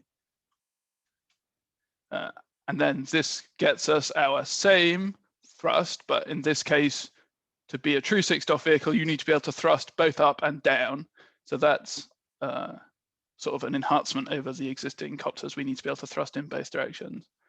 And then obviously roll, pitch, and yaw are exactly the same. And then our 2 additional degrees of freedom, so this is what takes us from a normal 4-DOF copter to up to 6-DOF, is these forward, back, and lateral, left, right thrust. So we can then move in our full 6 degree of freedom space. And as I said, we know we need 6 actuators, and to be a true 6-DOF vehicle, our actuators need to be able to thrust in both directions. So at the moment, ArduPilot only really understands 4-DOF vehicles. And if you think about sort of how ArduPilot sees the vehicle, the main navigation code and even the attitude control code doesn't actually know very much about the vehicle. It doesn't know if you've got a quadcopter or a tricopter or a bicopter. It just knows that if it wants to go forward, it should pitch forward. That's sort of baked into the code at quite a low level. So it just says, I want to go a bit forward, I'll rotate my thrust vector. And I think the sort of key to understanding how the 6 degree of freedom vehicle works is to sort of imagine you've got X-ray sunglasses and you can't see the vehicle, but you can see its thrust vector. So you can just imagine that the thrust vector moves, and don't think about what vehicle the thrust vector is coming out of. So because we don't really care about what the actual vehicle is, we can just imagine the thrust vector moving. So we can, on our 6 degree of freedom vehicle, we don't actually have to move the thrust vector with the vehicle. We can just pivot the thrust vector, but the vehicle stays level. And as I say, this is really the key concept to understand how this works, is that we don't have to move the vehicle to move the thrust vector. And that assumption is baked into basically every multi-rotor ever. But on this vehicle, we can break that assumption. But as I say, the underlying code it can't tell. It just thinks you're still a mystery multicopter that has rotated its pitch, its thrust vector. So really, the 6 degree of freedom vehicle at the moment anyway is just pretending to be a 4 degree of freedom copter, and only the new 6 degree of freedom attitude control library and the AP Motors 6 degree of freedom code. Those are the only 2 libraries that actually realize that, oh, I've not actually pitched the vehicle, I've just moved the thrust vector. So that, because nothing higher up in the code actually needs to understand that, which means that auto and loiter and RTL, they all just work automatically, basically, because they're using roll and pitch as a proxy for rotating the thrust vector, and then we just sort of back calculate. We remove the roll and pitch and rotate the thrust vector as the same amount, and actually results in some quite interesting stuff if you go and look at like position control logs when the vehicle's upside down, because like the target velocity will be it's still in body frame. So the target velocity is actually in the opposite direction to the target position, but then it all gets rotated back. So the high level code does need to understand, but it's all a bit weird because sometimes it looks like the vehicle's trying to fly away from where it's getting to, but it's all upside down, so it comes right in the end. And of course, because we can rotate the thrust vector relative to the vehicle, it means we can just rotate the vehicle and keep the thrust vector pointing up. And again, the higher level code really doesn't need to know. What it doesn't know doesn't hurt it. So we just carry on pretending to be a normal 4 degree of freedom copter that is perfectly level or pitched forward if we're moving forward. As I say, really, that sort of step that we take, we just don't tell the high level controllers, and it all just works, which I think is sort of the I don't know, it's the key assumption, as a key jump that we have to make that makes this all work very simply without having to like completely reprogram the position controller and completely change our PID system and things like that. So we just pretend that we're just a normal copter, and we can actually get away with it. And it of course it brings a few constraints, but actually the constraints are not that bad, and we'll cover that a bit at the end. So in order to set this up in ArduPilot, it's Peter. all in. Hey, Peter, it's Bill. Hey, so now how have you changed your controller, like on the controller side, like the person making the control inputs, has their controls and what they mean or what they do change? so does lateral stick still mean rolling the aircraft, or how does that change? So at the moment, lateral stick means we re-rotate this imaginary copter that the vehicle's pretending to be, and so we just move the thrust vector. So at the moment, if you were to take off and just fly about like you would fly a normal copter, the vehicle would then stay completely level, and it just sort of shoots sideways in a very weird and unintuitive way that takes a little while getting used to. Does that cover your? Go ahead and say that last part again. I'm not sure I caught that. So it just stays completely level. So if you were to have your X-ray sunglasses that could see thrust vectors, it would look exactly the same. It's just the vehicle stays level and the thrust vector rotates. So you pitch forward, the vehicle doesn't pitch forward, the thrust vector pitches forward.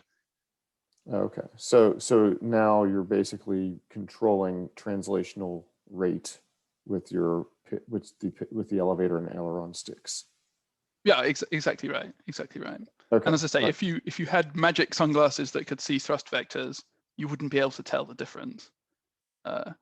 It's just we can unlink the thrust vector from the vehicle attitude. Cool, thanks. Yeah, so this is how you set it up. It's all in master now, 4.1 dev. The only constraint is that you must have a scripting capable flight controller. So you just need at least 2 meg of flash space. So the frame class is a new frame class 16, and in the parameter description, it's called 6DOF scripting. So basically, because these frames are so complicated, I decided there's basically no point in having, like as we do for normal frame classes, we have like copter X and H and a whole bunch of pre-existing ones that you can just pick from. But because these vehicles are so weird, basically we would never get the defaults right. They wouldn't apply to, they wouldn't be universal enough to apply to everyone's vehicle. So you have to generate your own mixer because they are very specific to vehicles. So we use scripting instead of adding hundreds of params. We use scripting as a nice easy way to load a lot of data into the motors library, so it understands the shape of the vehicle, as it were.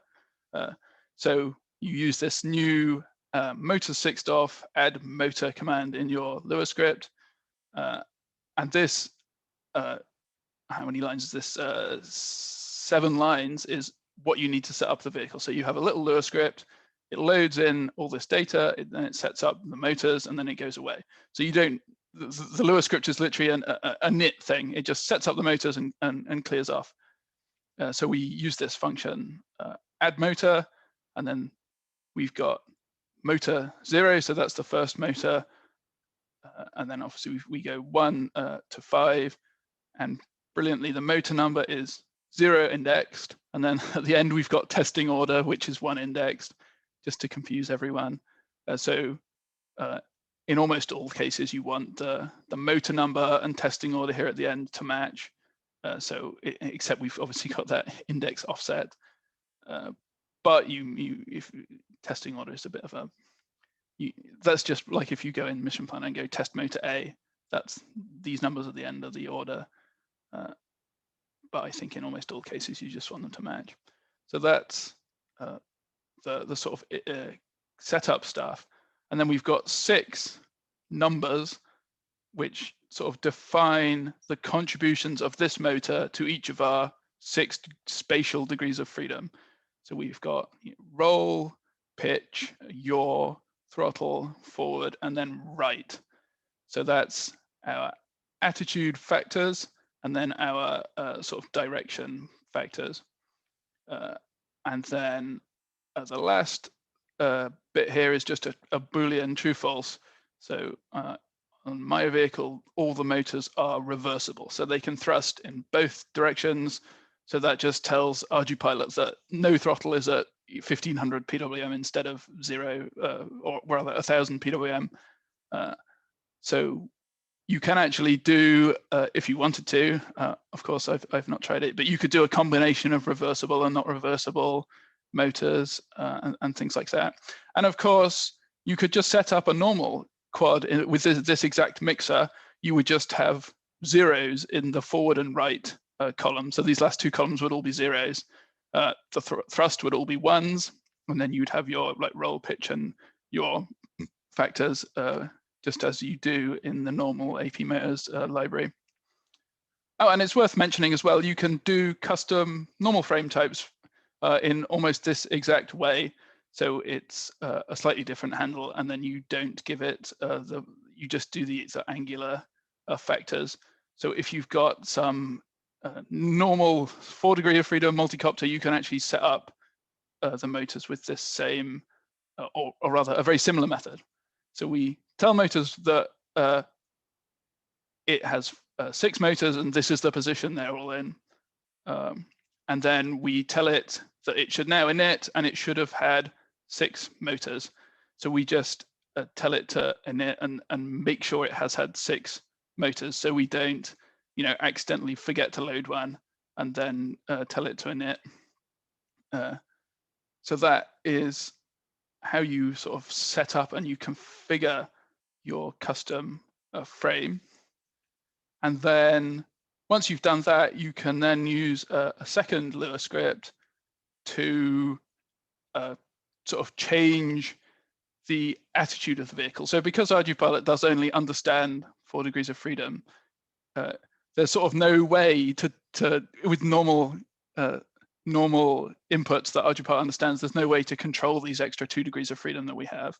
And unless your transmitter's got an extra stick on it over here, like you can't input stuff.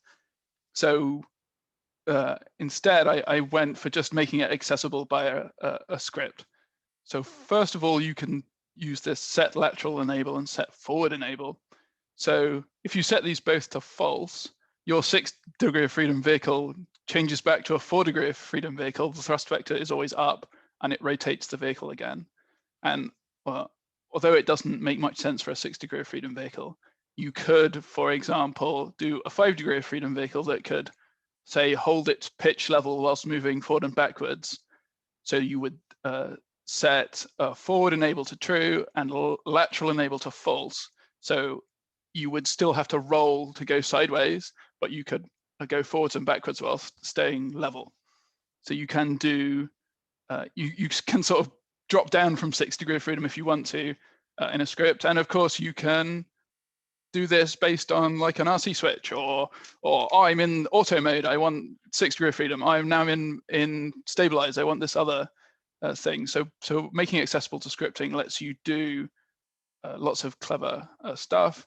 And then of course you can set this offset roll and pitch. So that's how we control the vehicle in its roll and pitch. So as I say, because we can't do it from the sticks, we use a script. And of course you could use the script to bind it back to the sticks if you wanted to. And this offset is then just directly applied to the target attitude. So the attitude controller just adds it on to what we're asking for from ArduPilot, and it all just works, which is quite satisfying, that we can just add sort of a roll and pitch offset, and the existing attitude controller just deals with it. So in my demo videos, I was just doing sort of roll equals less roll plus some number, so it just rolls at a constant rate from a script, and then you have a little switch to turn it off. So there's also this bit of a trap here, which is ATC angle boost. So you have to turn this off because there's a singularity at 90 degrees.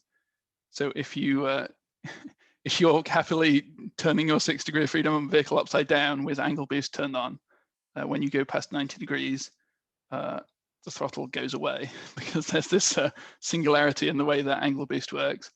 So you have to remember and turn that off. And because when we're in 6 degree of freedom control, we actually ignore these roll and pitch offsets. We don't pay any attention to those when we're setting our thrust vector. We just go, oh, well, thrust is always up.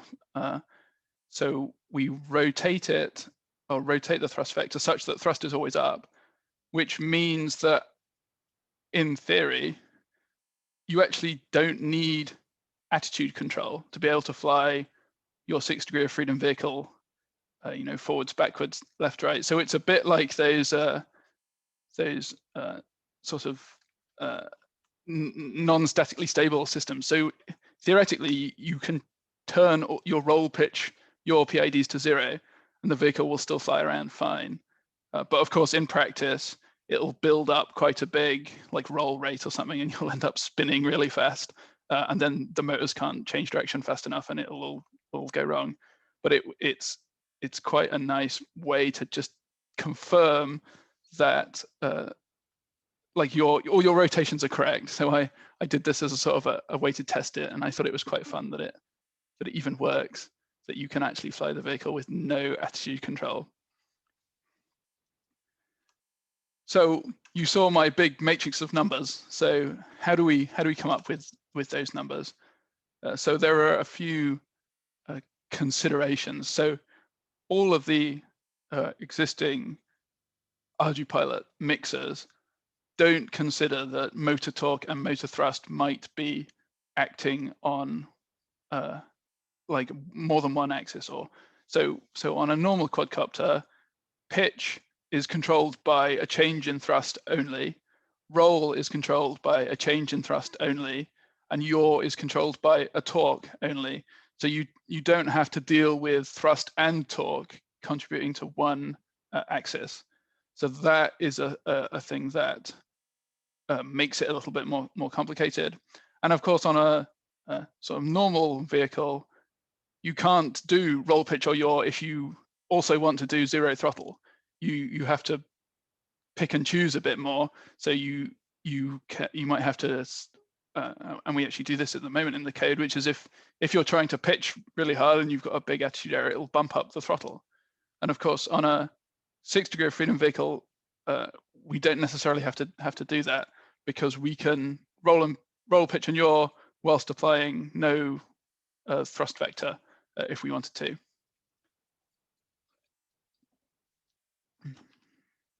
So the key thing for understanding this sort of combinations of thrust and torque to to act on one axis. So I think that the clearest example here, and you can see this is a sort of representation of an example of motor layout. So it's just a sort of, if you imagine a sort of origin, all these lines are at a sort of 90 degrees in space. And then at the end of each sort of axis here, you've got a motor, and then at the other end of the axis at 90 degrees is a second motor. So pitch would be sort of along this axis, so this between motor 1 and 5, that would stay in the same plane, that would be pitch. And you can straight away see that motor 1 contributes to pitch by thrust, but motor 5 contributes to pitch with its torque.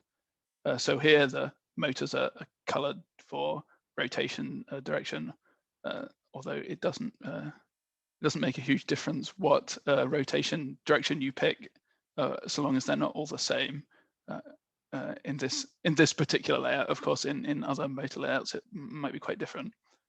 So first, the key thing was to benchmark what our thrust and torque values are. So for this, Matt has built a lovely thrust test stand, and you can see here it's got on this reversible propeller that I used for my vehicle. So we did some testing to benchmark that, and this Matt's fantastic stand, and you'll have to wait until tomorrow to hear a bit more about that in his talk. So then we got this lovely data set. So the first thing, I was quite impressed with this. We, this is thrust versus throttle for forwards, and then we reversed the motor and reversed the prop so that the sort of thrust was in the same way, but the prop was going backwards. So actually it is a 3D propeller. It truly is, that it lines up really well in both directions. So it's nice and symmetrical for thrust. And actually that's quite important for how the code works at the moment, that it is nice and symmetrical. And then again, torque and current and voltage. So first, the key thing is that I was quite impressed how symmetrical this 3D propeller is, and I suspect you have to be a bit careful that they are nice and symmetrical, because some of the sort of ones you might want for sort of multi-race quad flying, they're mainly meant for the right way up, and sometimes you might thrust backwards a bit. And then we benchmark the maximum thrust and the maximum torque, so 1.2 kilograms of thrust and 0.01 kilogram meters of torque. And of course, because we've got lovely thrust test data, you might as well calculate the expo. So a little bit unusually, so typically you would use a spin min and spin max, but because our motor has to reverse, your spin min has to be 0, so that it smoothly reverses. You can't jump from 10% to -10, so your spin min has to be 0. And then we just do a best fit on the expo here. So this is a Mott thrust expo. I did this in MATLAB, but if you go and look on the wiki, there's a spreadsheet, a Google spreadsheet that will help you do this. So then a bit of a MATLAB file to do all the hard work. So we give it the position of all the motors. So that's sort of the center of the motor where the thrust vector would be acting effectively. We give it the direction of the thrust vector. So like this thrust vector would be 0x, 1y, and 0z. So it's just unit thrust vectors to sort of define what direction the motor is pointing in. We give it the motor rotation direction. So I think here green is clockwise and red would be counterclockwise. So that rotation direction just matters because that is the direction, or it defines the direction that the torque will be applied in. So then we take our maximum torque and thrust, and because we've done that expo calibration, we can assume that the thrust is linear. So we give it a throttle of 100%, it will make say 10 force units, and if we give it a throttle of 50%, it will make 50 force units. So that linear relationship that this expo lets us assume is key to calculating the mixer properly. And of course, it also means that the change in thrust between 0 and 5% is the same change in thrust between 95 and 100, which is key to getting the PIDs to work across a whole range of throttle values. So then from these positions and vectors and the max thrust and torque, we assemble a matrix to go from roll, pitch, yaw, throttle, forward, right inputs to the motor outputs. So you would give it, say, a throttle input, and it would go, oh, you need to apply some throttle to, say, 1, 2, and 3. And of course, we can also go back the other way with the same matrix. So you can say, oh, what will the vehicle do if I give it 100% throttle on motor 5? And obviously, intuitively, you can say, oh, well, it'll probably yaw round and it'll move to the right, in the negative right direction. So we can intuitively say that for motor 5 because it's nice and lined up with one of the axes. But obviously, all combinations of that is nice to be able to just automate it. So this is the sort of naive mixer that gives you. So you could sort of intuit this as well. Like you can straight away see that throttle is only motor 1, 2, and 3. They have some Z component in their thrust vector. Motors 4, 5, and 6 don't have any Z component in their thrust vector. So if we ask for throttle, they won't do anything. And again, so for right, you can see motor 5 that we were just talking about, that has a 1 in its right motor factor here. So that is 100% going right. And then yaw is quite an interesting one because you can see that the top motors, all the thrust vector acts directly in yaw. So we have the top motors, which is 4, 5, and 6, so the bottom on this table. So we have big numbers here because the thrust is acting to yaw the vehicle, but motors 1, 2, and 3 is small numbers, about 10 times less, and that's because it's the motor torque that is acting to rotate the vehicle. So I think this is sort of quite an intuitive table, and for things like quadcopters and fairly straightforward layouts, like you don't even need to do all this maths. It's all very intuitive, and you can just write the numbers in. But obviously, for these 6-degree of freedom vehicles, you know, you need a bit of help. Well, I certainly needed a bit of help, so we came up with this little sort of mixer to help. And of course, we now have the calculation to go from inputs to motor outputs and back again. So we can see, using that sort of naive mixer, if we input roll, so these graphs are each for an input of like -1 to 1. So we got a graph for roll, a graph for pitch, a graph for yaw, throttle, forward, right. So if we input only roll, we use the matrix. We go, oh, well, I've got 1 in this column, 0, 0, 0, 0. So we go 1 times 0.2 of 1 times -0.5. So you can see, you know, that's minus 0.5 there. So that is what this graph is. So we put in a roll, we go to what our motor outputs would be, and then we go back through the same matrix and we come back to what does that then make the vehicle do. So in fact, if we put in a roll, you can see actually we also get some forward input. And I think perhaps the most intuitive one of these is pitch. So if we go and look back at the sort of diagram of the vehicle, you can see to pitch up, we would throttle up this front motor, and that has some thrust vector in the forward direction. So we would move a bit forwards as well.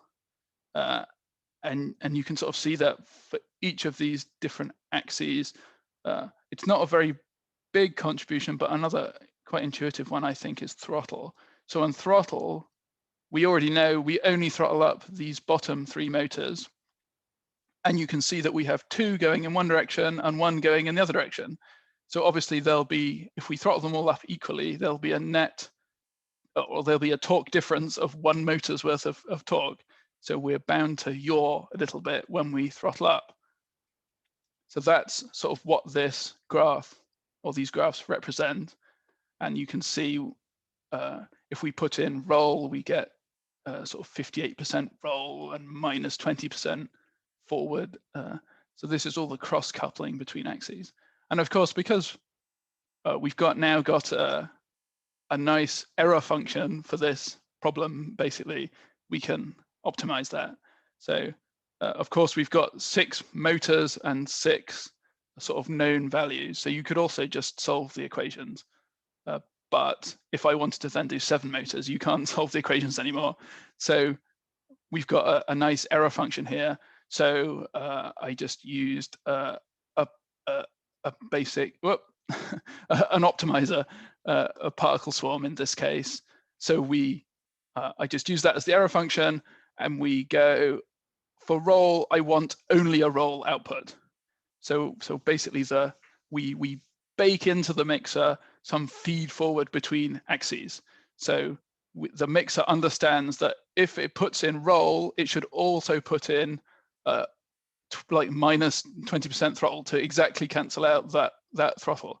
So it's basically feed forward between axes, except we bake it right into the mixer so that you don't have to like obviously we could add a bunch of parameters for feed forward between axes, and you could go and calculate them all and tune them all up in the like as you're tuning the vehicle. But we can jump sort of straight there by baking it right into the mixer with this optimization. So that is I think a sort of a key thing, and it sort of helps the, well, like it will totally still fly on this naive mixer, but you get more cross coupling between axes, and you can't turn up the PID controllers as much because they all sort of they all get in a fight. Like roll will be trying to do something, but that'll affect pitch. So you end up, all your PID controllers are fighting, and because of that, you can't turn up the gains as much as you would like. But if we do this nice optimization, we remove all that cross coupling right in the mixer, and then the PIDs no longer get in a fight with each other, and we can turn up the gains a bit more. So this is our sort of corrected mixer. So you can see we've no longer got zeros in this for our top motors in throttle. So even though they haven't got any thrust vector in the up down direction, they have a little bit of throttle come on when you try and go up. So that is just to cancel out that 1 motor's worth of torque. And of course, it's the same. I think it's so intuitive to sort of understand for lots of these axes, but it's all the same idea. And then, so the only other thing we then do is we scale it to 0.5. So the roll pitch and yaw are all scaled, so the maximum number in here is an absolute value of 0.5. And then the throttle forward right columns are all scaled, so the maximum number is an absolute value of 1. And the scaling really it's not that important from like a one-off point of view. Like all that matters is that this number times whatever your PID's output is the same. So we could have 10 in here, and if we divided the PIDs by 10, it would all fly exactly the same. But if we apply this scaling in the mixer and it's consistent, so if you go and fudge the mixer, you still have a maximum scaling of 1 here and 0.5 for roll, pitch, and yaw. It makes the PIDs still apply roughly the same. And the other reason is that we use a maximum of 0.5 for the normal copter mixer, and by using 0.5 here, the default PIDs apply reasonably well. Obviously, they're not perfect, but it gets us so the PIDs are in sort of the recommended range of the existing parameters, which is quite nice. So that's how we calculate the magic mixer, and that's more or less all there is to it. It's the sort of thing that one assumes is very complicated, but basically there's just the one sort of key thing to the code, which is this unlinking of thrust vector and attitude. And once we've unlinked those, suddenly you can do all this other stuff. And actually, the patch to enable 6DOF is not as big and it's not as complicated as you might imagine. We just trick the higher level codes into thinking that we're still a 4DOF vehicle, and then just deal with the extra degrees of freedom in the mixer and in the attitude control library. So there's, well, is there any questions on what we've done so far before we cover future work?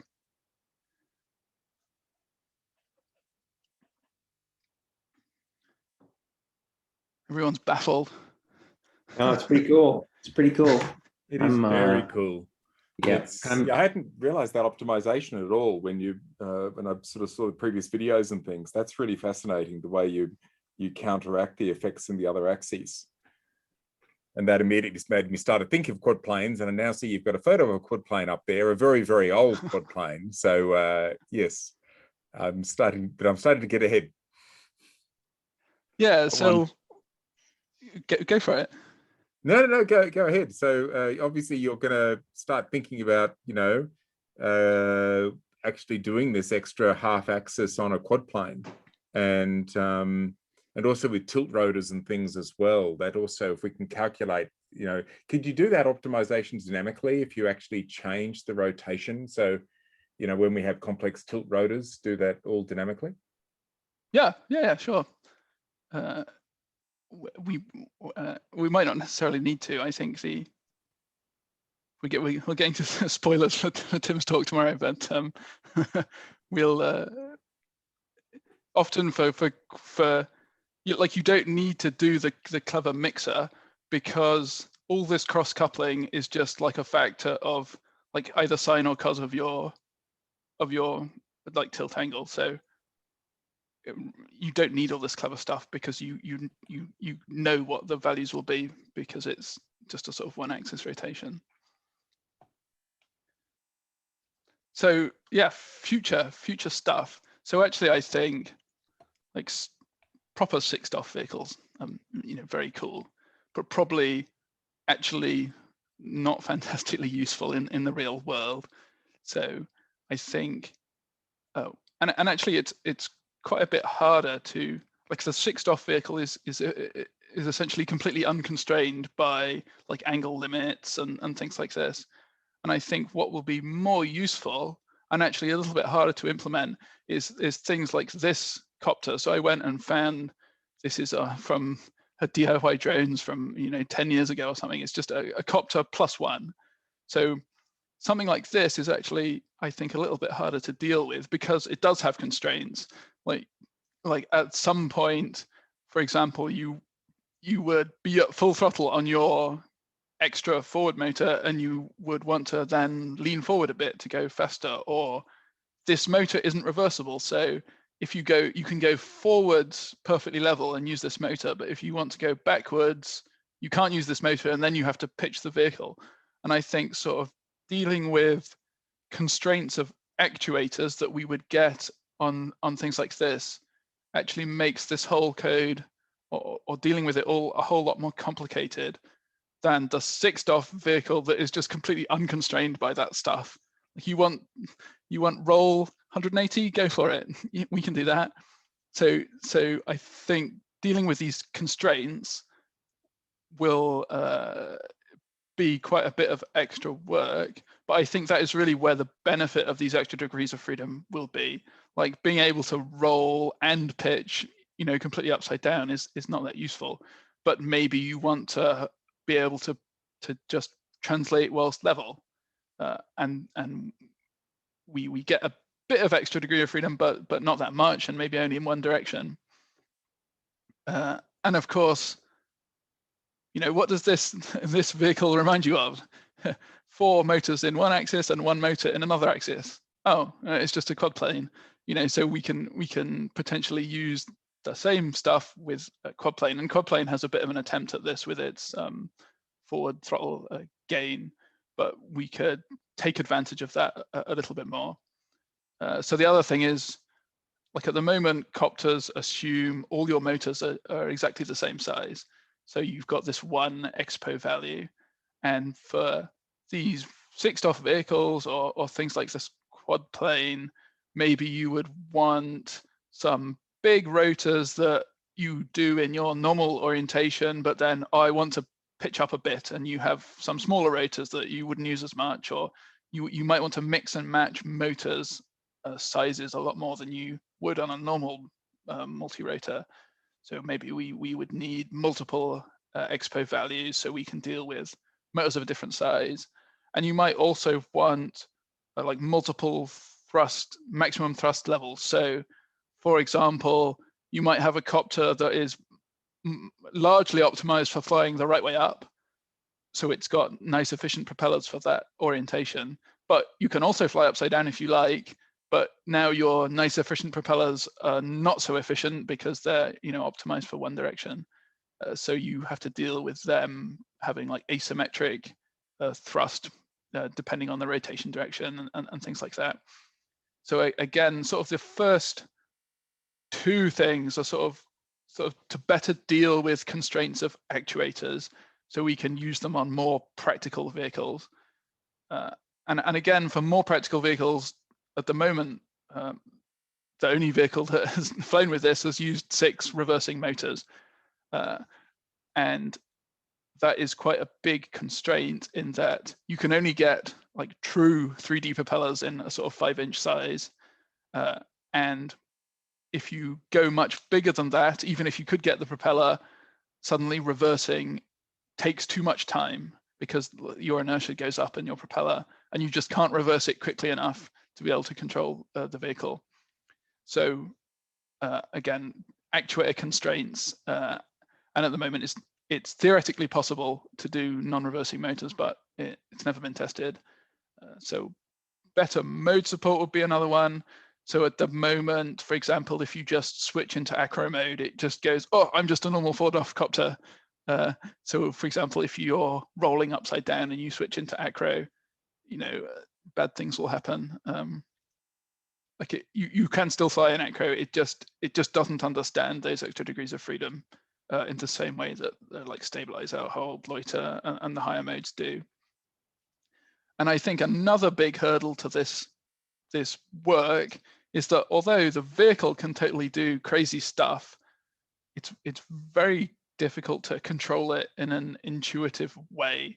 So as I say, you'd need an extra stick on your transmitter, and you'd have to be able to fly with your eyes pointing in different directions and stuff.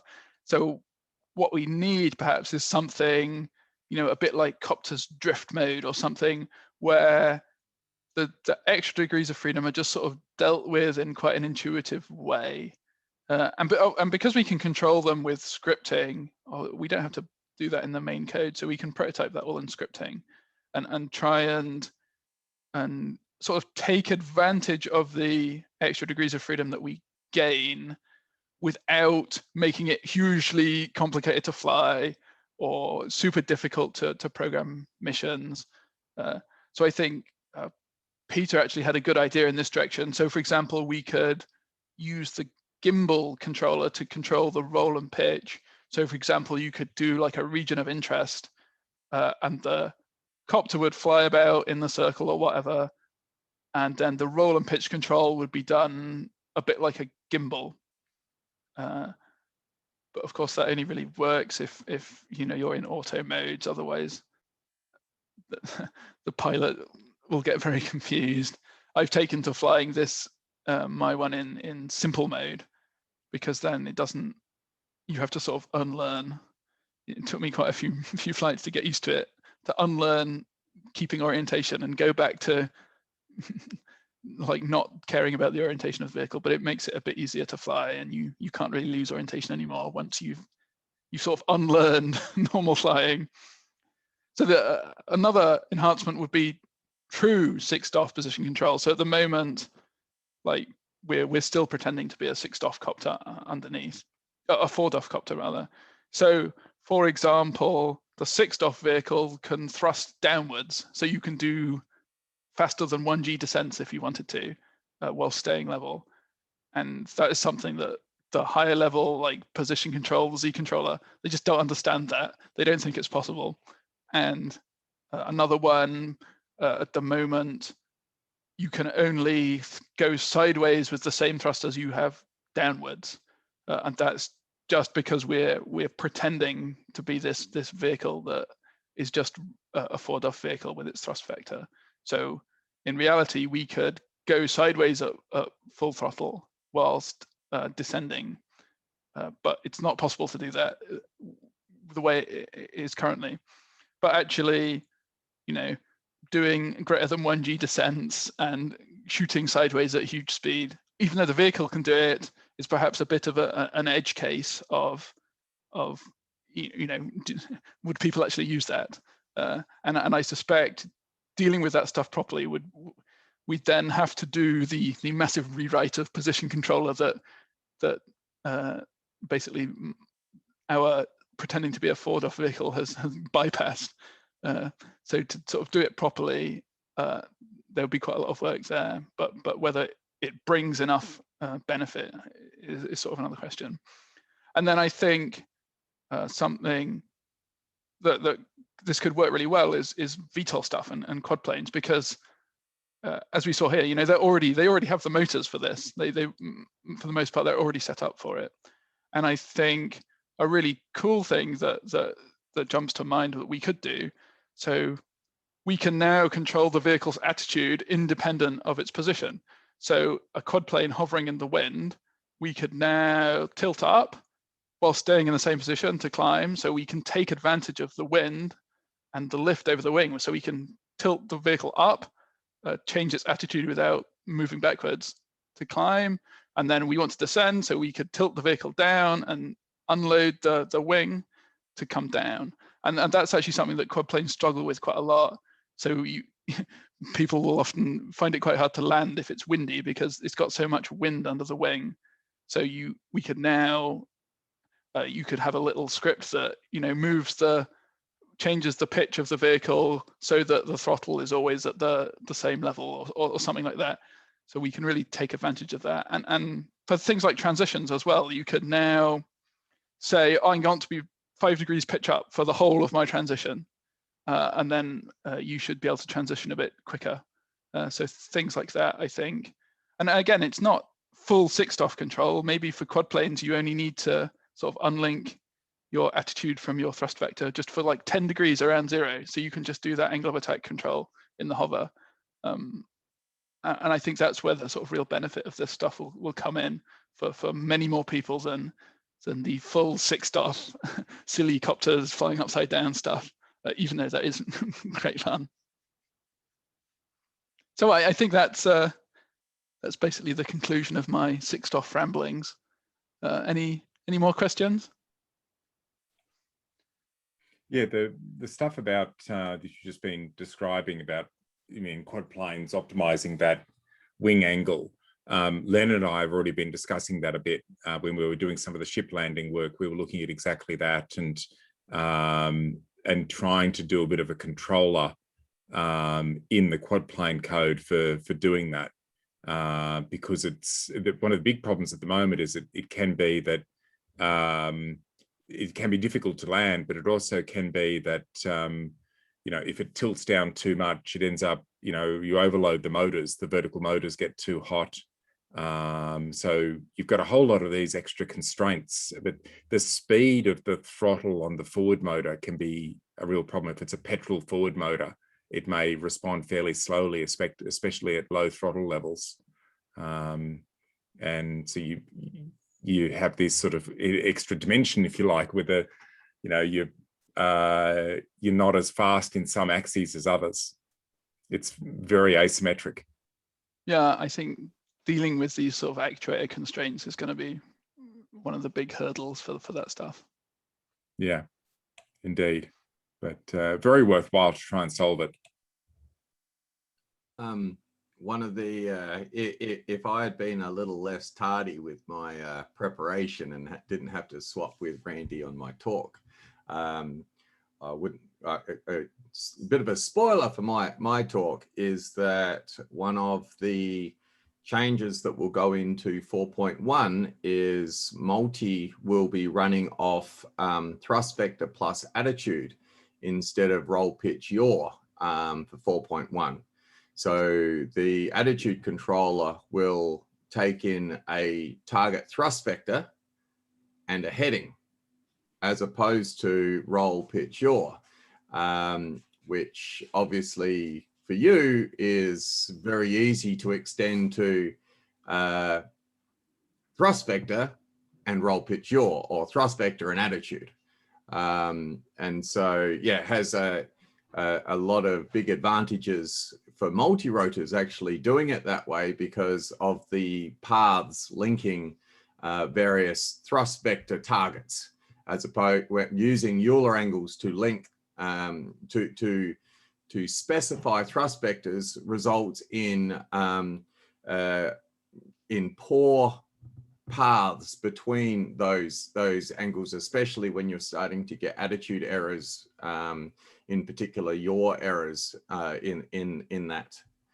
And because of what Tridge says is the yaw axis is operating on a different time scale to roll and pitch.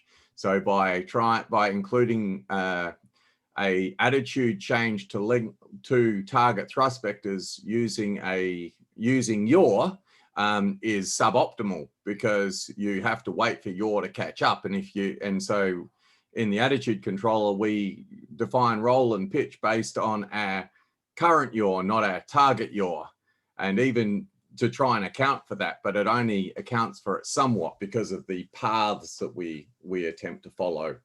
So yeah, so all of this stuff is hopefully going to sort of come into its own, where we can elegantly split out the attitude controller, like things like boost throttle for you shouldn't be in there. You should be able to use most of the attitude controller, but the 3-axis thrust vector thing, multi-rotors really only need one of that. So hopefully we can find a way to slice out, if we get that representation right, hopefully we can find a way to slice out where you can simply override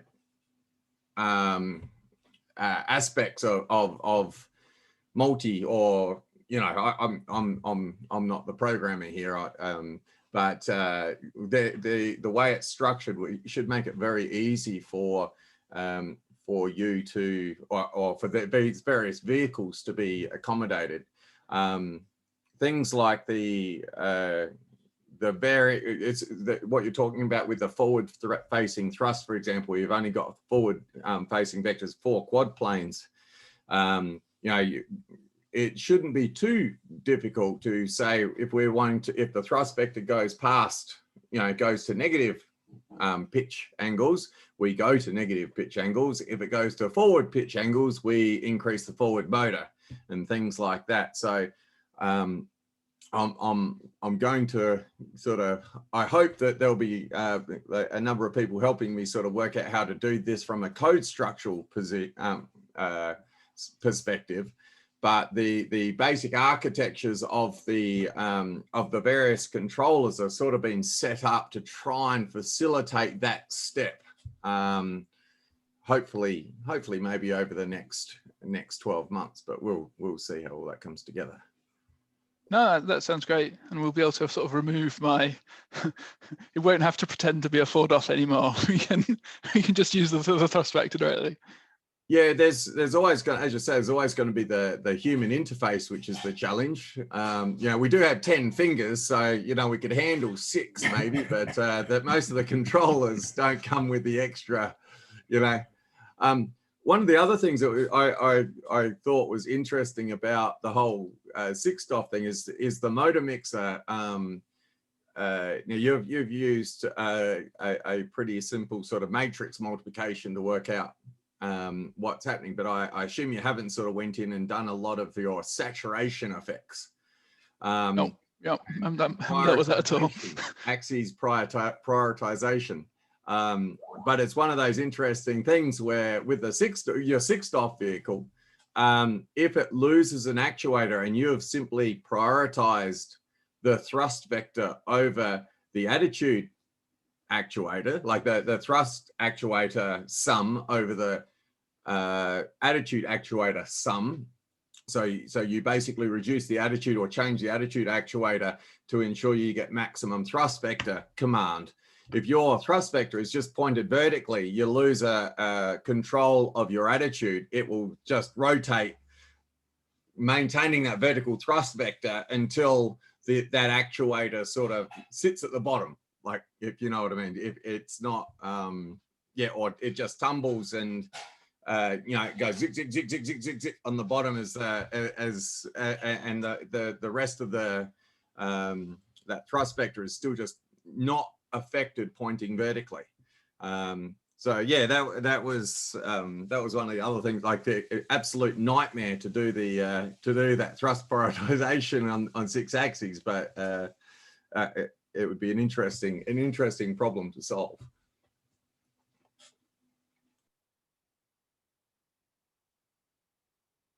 Great. I don't think we have any questions on the YouTube or anywhere else.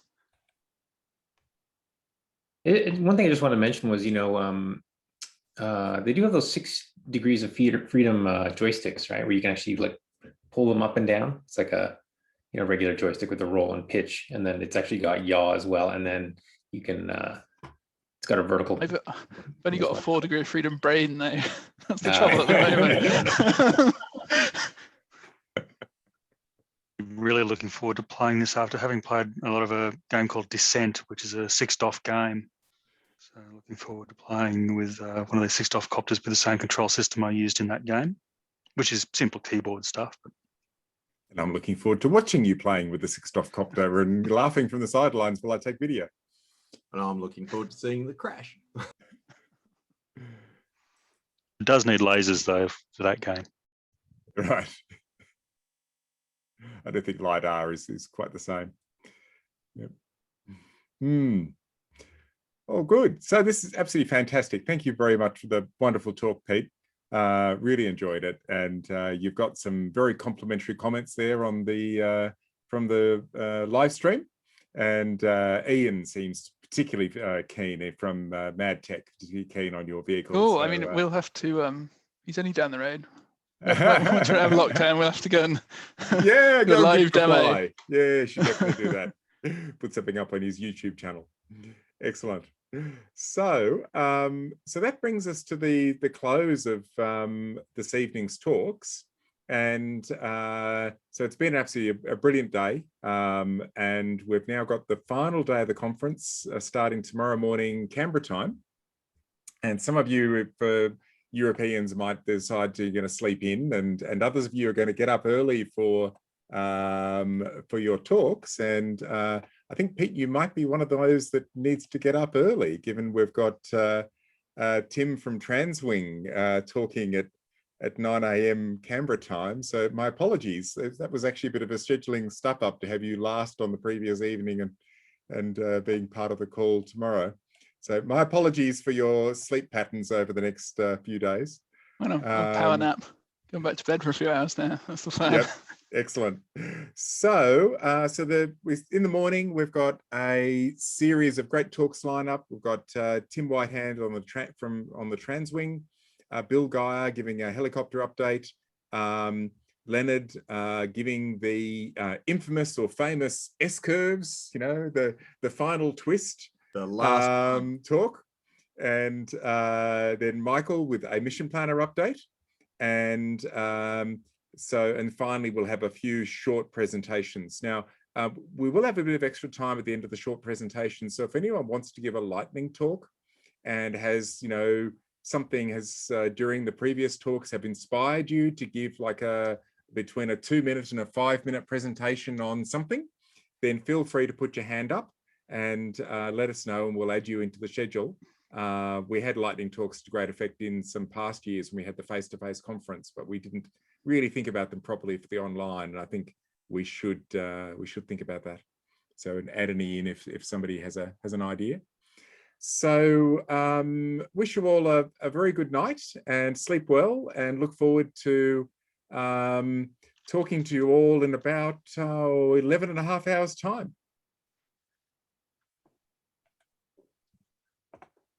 Thanks, everybody. Good night. Thanks, everyone. Yeah. Good night. Thanks. Good night. See you later all. Good night, or have a good day. Good day. Good night.